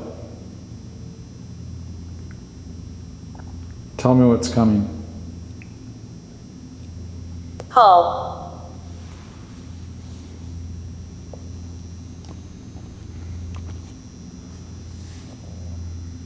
He's the one. Okay, I think we're going to get ready to go. They're all mine. He's ready. Listen. There's some steps out here. Outrageous. Okay. I think we're going to wrap this up. No. Yes, we are. What do you want to say to me at the end? What's your final words? Something. Huh? Sorry. That's okay. Say it again. What's your final words you want to say to me? Multiple stab wounds. Like a news report. Okay, again. What's your final words to me? You can say it. Guess. You're going to tell me to fuck off? Or what? Say it. I'm still around. Okay, I'm almost something. Right when you say that. Rod. Or Ron. Saw me. Okay. Okay. Just give me a minute. Colin's gonna wrap this up. I'm gonna tap him on the shoulder pretty soon. So naked. You guys are gonna stay here, both men and women. It's not our job to help you cross over. We'll always be watching like that. Well, you'll be doing it from here because you're not gonna be in our life. The storm. Okay. Do you know my name?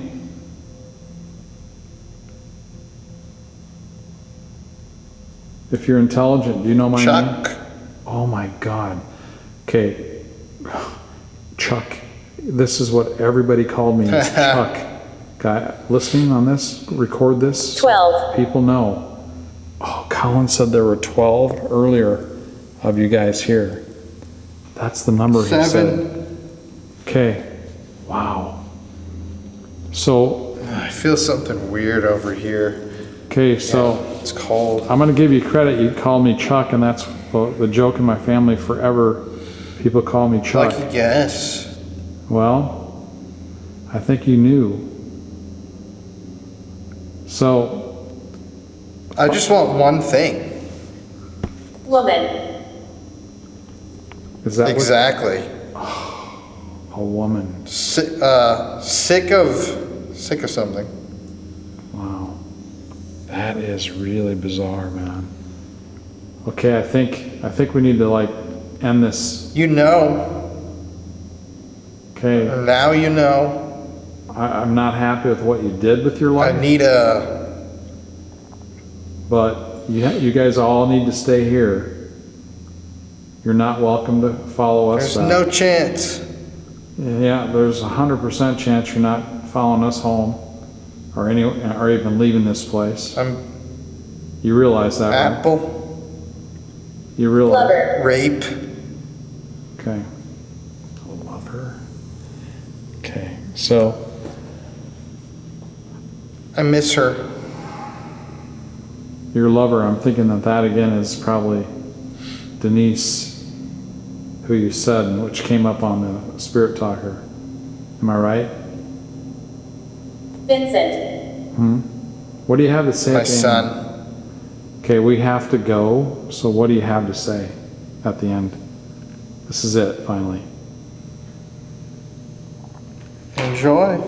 Okay, we gotta go. Okay, I'm getting up. You can say a few things before I touch Colin. You want to say something? Do you hear me? Yep. You want to say one thing finally to me? I want to touch Colin. Bring me something. What? Hurry. Okay, that's it. That's it. Oh. What's up? Okay, buddy. It's 2:20. Oh my God.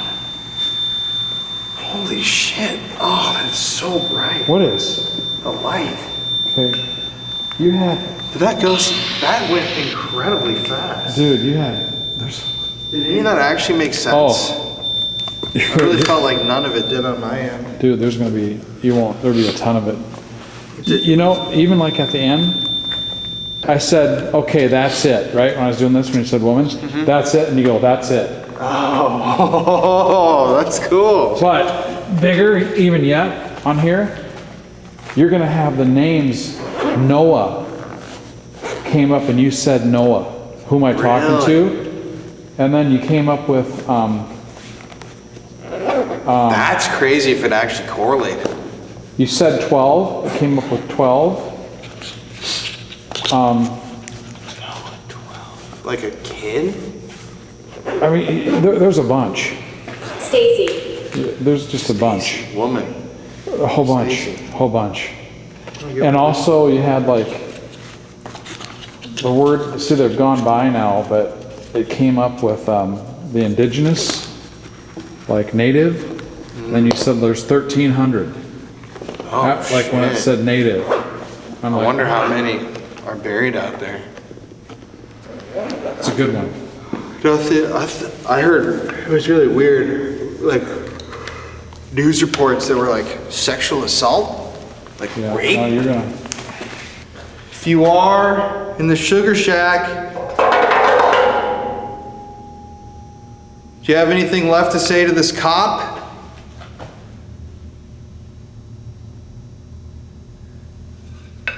If you make one noise, I'll leave and you boys can have your fun.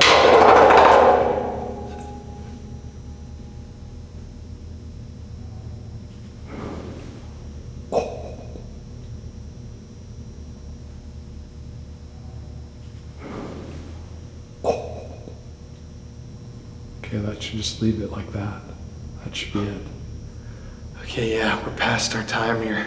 Yeah, but that was the noise, okay? Shit, That's that's it. kind of scary. Just go with it, okay? Okay, we'll do wrap-up thoughts later. That was fucking weird. This isn't even connected. Okay, we gotta...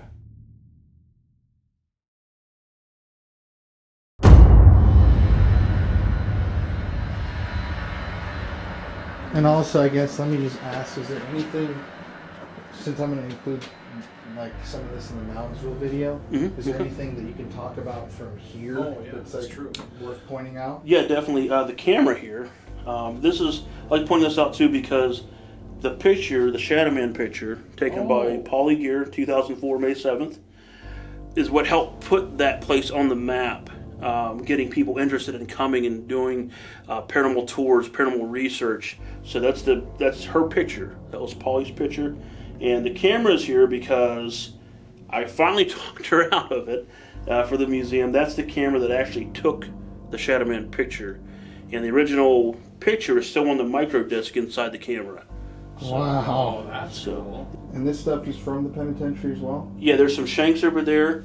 The 9 pictures of the inmates are the 9 men who were executed in Old Sparky.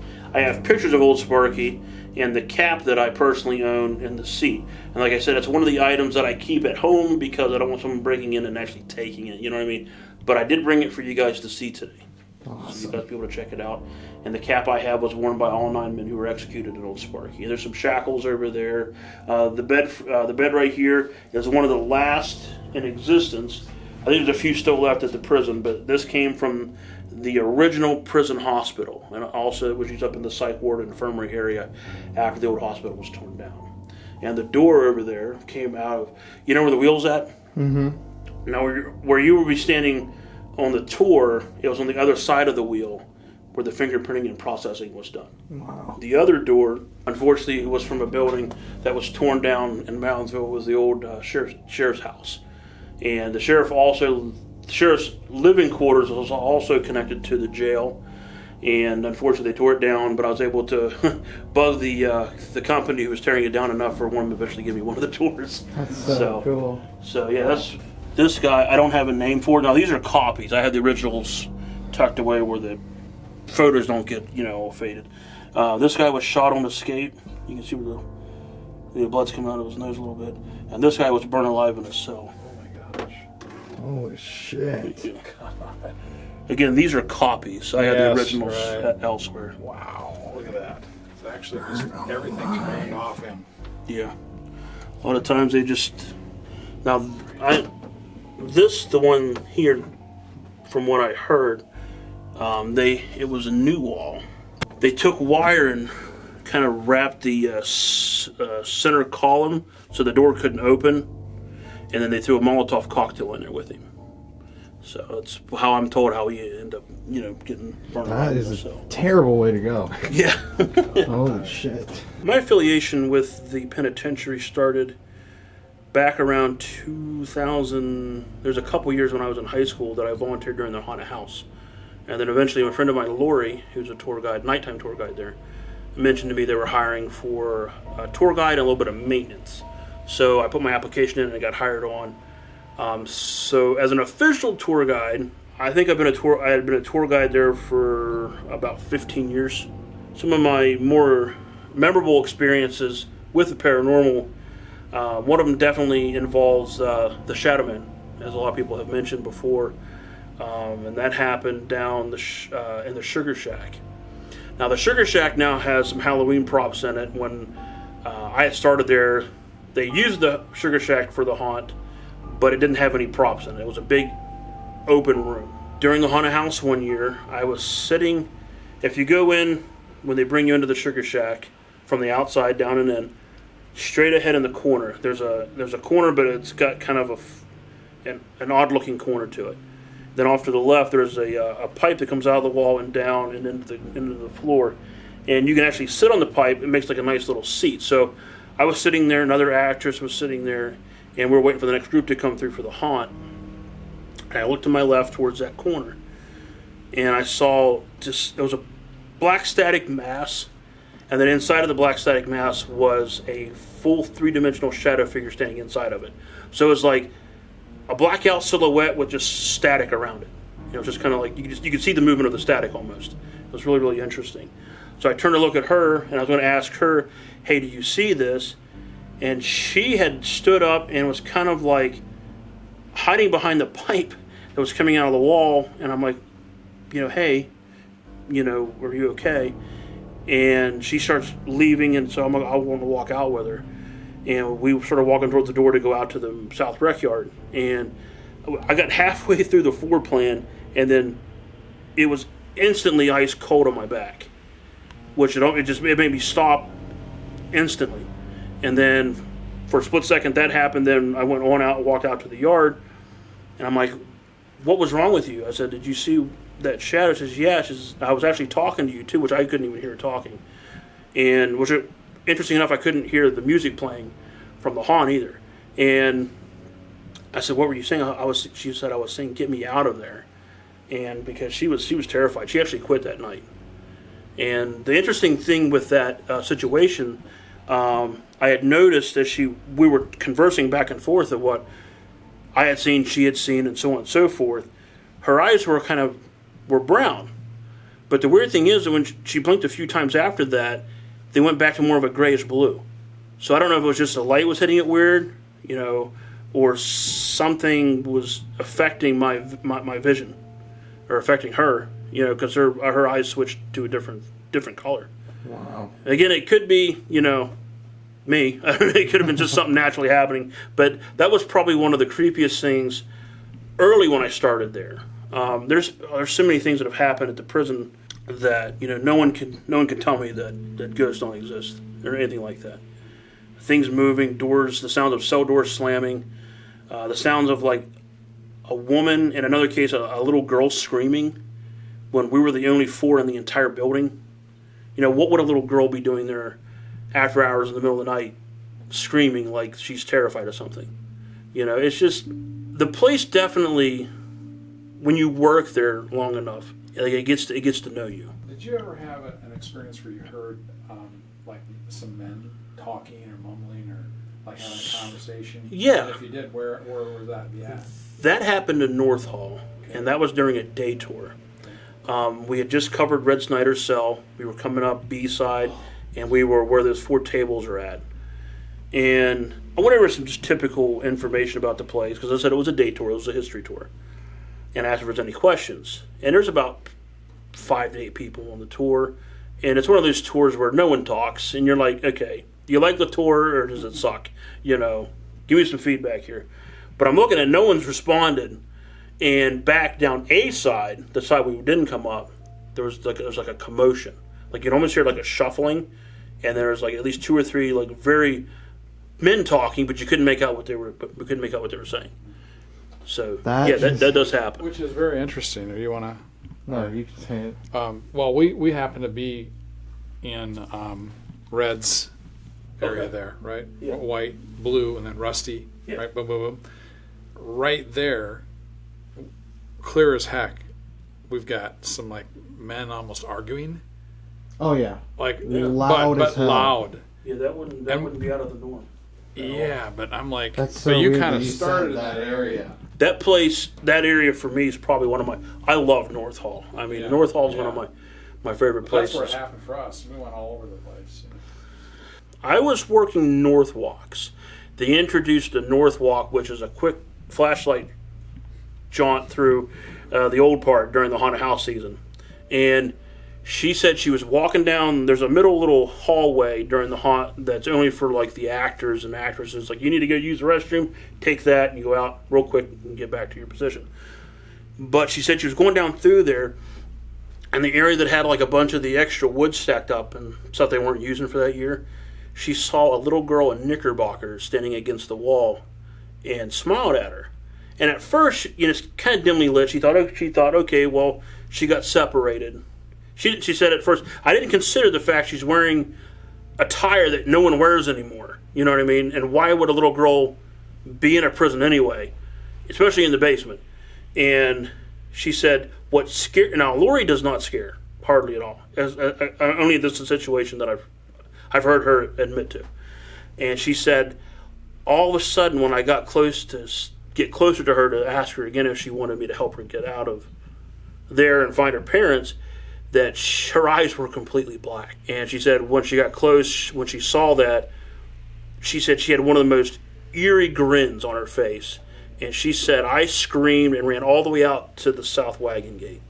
That's the only time I've ever heard Lori being startled like that. Weird situation, branching off of this. My friend Ryan, she must have told Ryan, because I know she told me, because we would share night tours with Lori when we worked there. You had to have two tour guides there working night tours. After Lori told me about the little girl situation, I had a dream. Now, she didn't tell me exactly which hallway it happened. She just told me she'd seen a little girl in the basement during the haunt. Now, in my dream, I don't know, I can't tell you when I had the dream. All I know is I had the dream. I'm standing at the end of this hallway, and I described this to Lori, and she confirmed that it was the same hallway she was talking about. And I looked up, and the little girl's at the end of the hallway. But it seems like anytime you would blink, she'd be closer, closer, closer. And you know how like little kids will come up and give you a hug, around the waist. So she came up and she was going to give me a hug, and I looked down to like, what's going on in this dream? That's my thought. When she looked up, her eyes were black and her teeth were razor sharp looking. I woke up out of a dead sleep from that. Now, the next night, not the next night, but the next time, Ryan and I worked as, the two working the night tour. I said, hey, Ryan, I don't dream a lot, but I got something to tell you. He goes, did you ever dream about a little girl? I'm like, dude, don't even start with me. He said, don't start. And he had the exact same dream that I did, except she had, and my dream was like a red plaid dress outfit on thing. And his dream, she had like a blue. It was the only difference. Did the exact same thing. And it's just, but it's all that part of the basement. It's weird. We've had people, they'll start with 50, 55 employees working the haunt. By the end of it, there's 35. People quit, won't come back. And I don't know why you'd quit the job. It's the easiest job ever. You get paid to scare people. What more could you ask for? But people, from their experiences there, and most of them don't even come back to work for the second year. So here is the cap to the electric chair from the former West Virginia State Penitentiary. Oh my God, that's gnarly. I found this 2 elderly women who had an eBay site. Really? Yeah. And the only reason I felt very comfortable with taking a chance on it, if you will, is because one little thing that people don't realize, they use copper for the rivets. That's because it's highly conductive. Mm-hmm. Also, when you look on the bottom of this, it's real smooth here, real smooth right here. And that's where the 2 clamps would have went on. Now, a lot of people that have come in here have asked or have mentioned that this does not look like your typical execution cap. And they're right. And the one coming from the prison, my opinion, would not look like a typical one. The chair itself and anything involving or linked to the chair, except for like the generators and stuff like that, were all made in-house. They weren't ordered and brought in. So this right here, probably an inmate welded that all together and put it all together. So how many people did this? 9. And remember, in the room, in the case, those 9. Curious to see that. Yeah, those 9 men were the ones who wore the cap when they were executed. So That's a terrible way to die, too. I'll get it back out for you. I don't know why I put it away. Electric shock to the brain. And you can definitely tell this had been soaked many, many times. The leather. And these are leather looped here. Is that what they would do? Soak them just in regular water? For conductivity, or what? Yeah, what it does is it forms a direct line link from the cap through the brain, through the heart, and not the second electrode, which would be on the left leg, I believe. Okay. So basically the human body actually completes the circuit. And the numbers might be different, but basically it solidifies the blood throughout the heart especially, and forms a massive clot, forms the heart attack, and kills the individual. Okay guys, so we're including a little mini clip in here. We just filmed an entire investigation here at the Haunted Museum, but we didn't get to investigate these two items that he brought in especially for us today. The Bible, once owned by Aileen Wuornos, and the executioner's cap from the West Virginia State Penitentiary. So we have a REM pod over there by the cap. We have a REM pod right here. We're gonna do a really quick DR60 EVP session. And if you want to see the full episode of us investigating this entire museum, it's going to be on YouTube. Either it will be or it's coming. I don't know which is coming first, but. Okay, Eileen, or I've been told that you prefer to be called Lee. Could you maybe just tell us your first name? Your last name?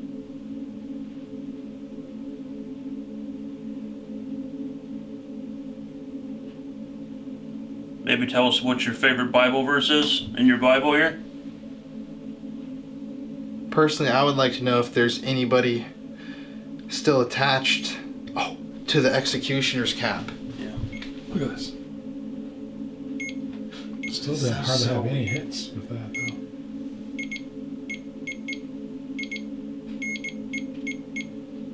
Okay, if that's you messing with the temperature, or maybe you've just come into the room, can you just say out loud your name?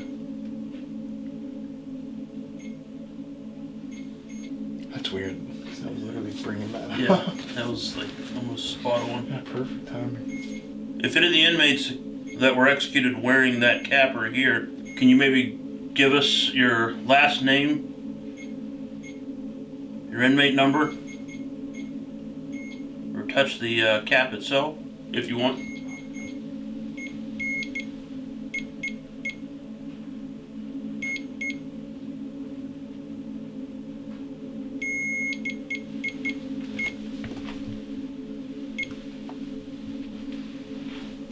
One of the inmates that we had a lot of communication with in the past, the last name was Ingram.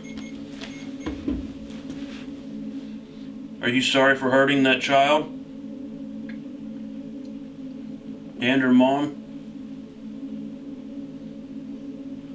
Do you have anything to say to the current people who are overseeing the prison? Do you have any words for them? My final question would be, since you were on death row, who did you hurt? Lee, if you're here, can you make one attempt to touch the device right above your Bible?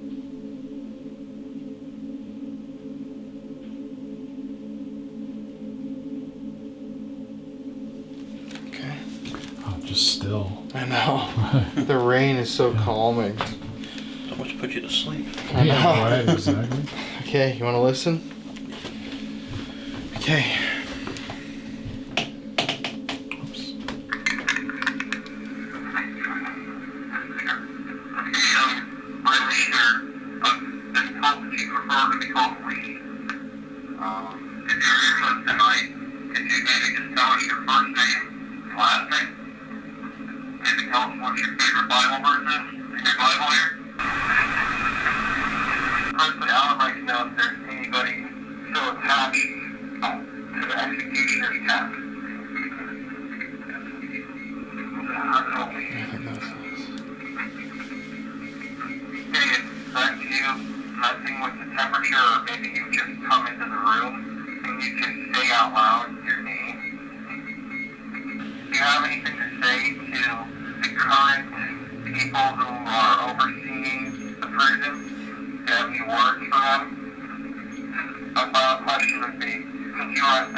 You don't know until you. So once we were done walking out of the penitentiary that night, or I should say really early in the morning, I kind of walked away feeling like, you know, there was just a ton of suffering there. Violence, obviously, again, just all those emotions that you could imagine. People that were like in the hole, they were going crazy. People were killing each other. There was, you know, a lot of sexual issues that were unspeakable. Everything that you just want to have happen to yourself happened there. And I could feel that when I left. I felt uneasy going home, thinking of how really the prison system treats people. And again, I know that that's what a lot of them deserve, but it's hard to just imagine it from a human being standpoint. And I felt kind of that suffering as I left. At the end of the day, that night was unbelievably shocking. The evidence was there. It was very clear. Everything from the bench moment with the spirit talker right after we had moved the bench, to all of the loud noises, to the conversations that were going on, the EVPs, the Estes method session kind of guiding us towards a certain inmate that could have been haunting the area. I mean, every piece of evidence that we captured was either kind of dark and angry, or it had to do with crime in some way. And that's why penitentiaries, prisons are always going to be some of my favorite places to investigate, because the energy there is angry, it's strong, it's pent up, and it's just waiting to unleash on somebody. So yeah, I wouldn't trade my night there at the penitentiary for the world. It was absolutely an amazing experience. So many thanks to those people who run that place.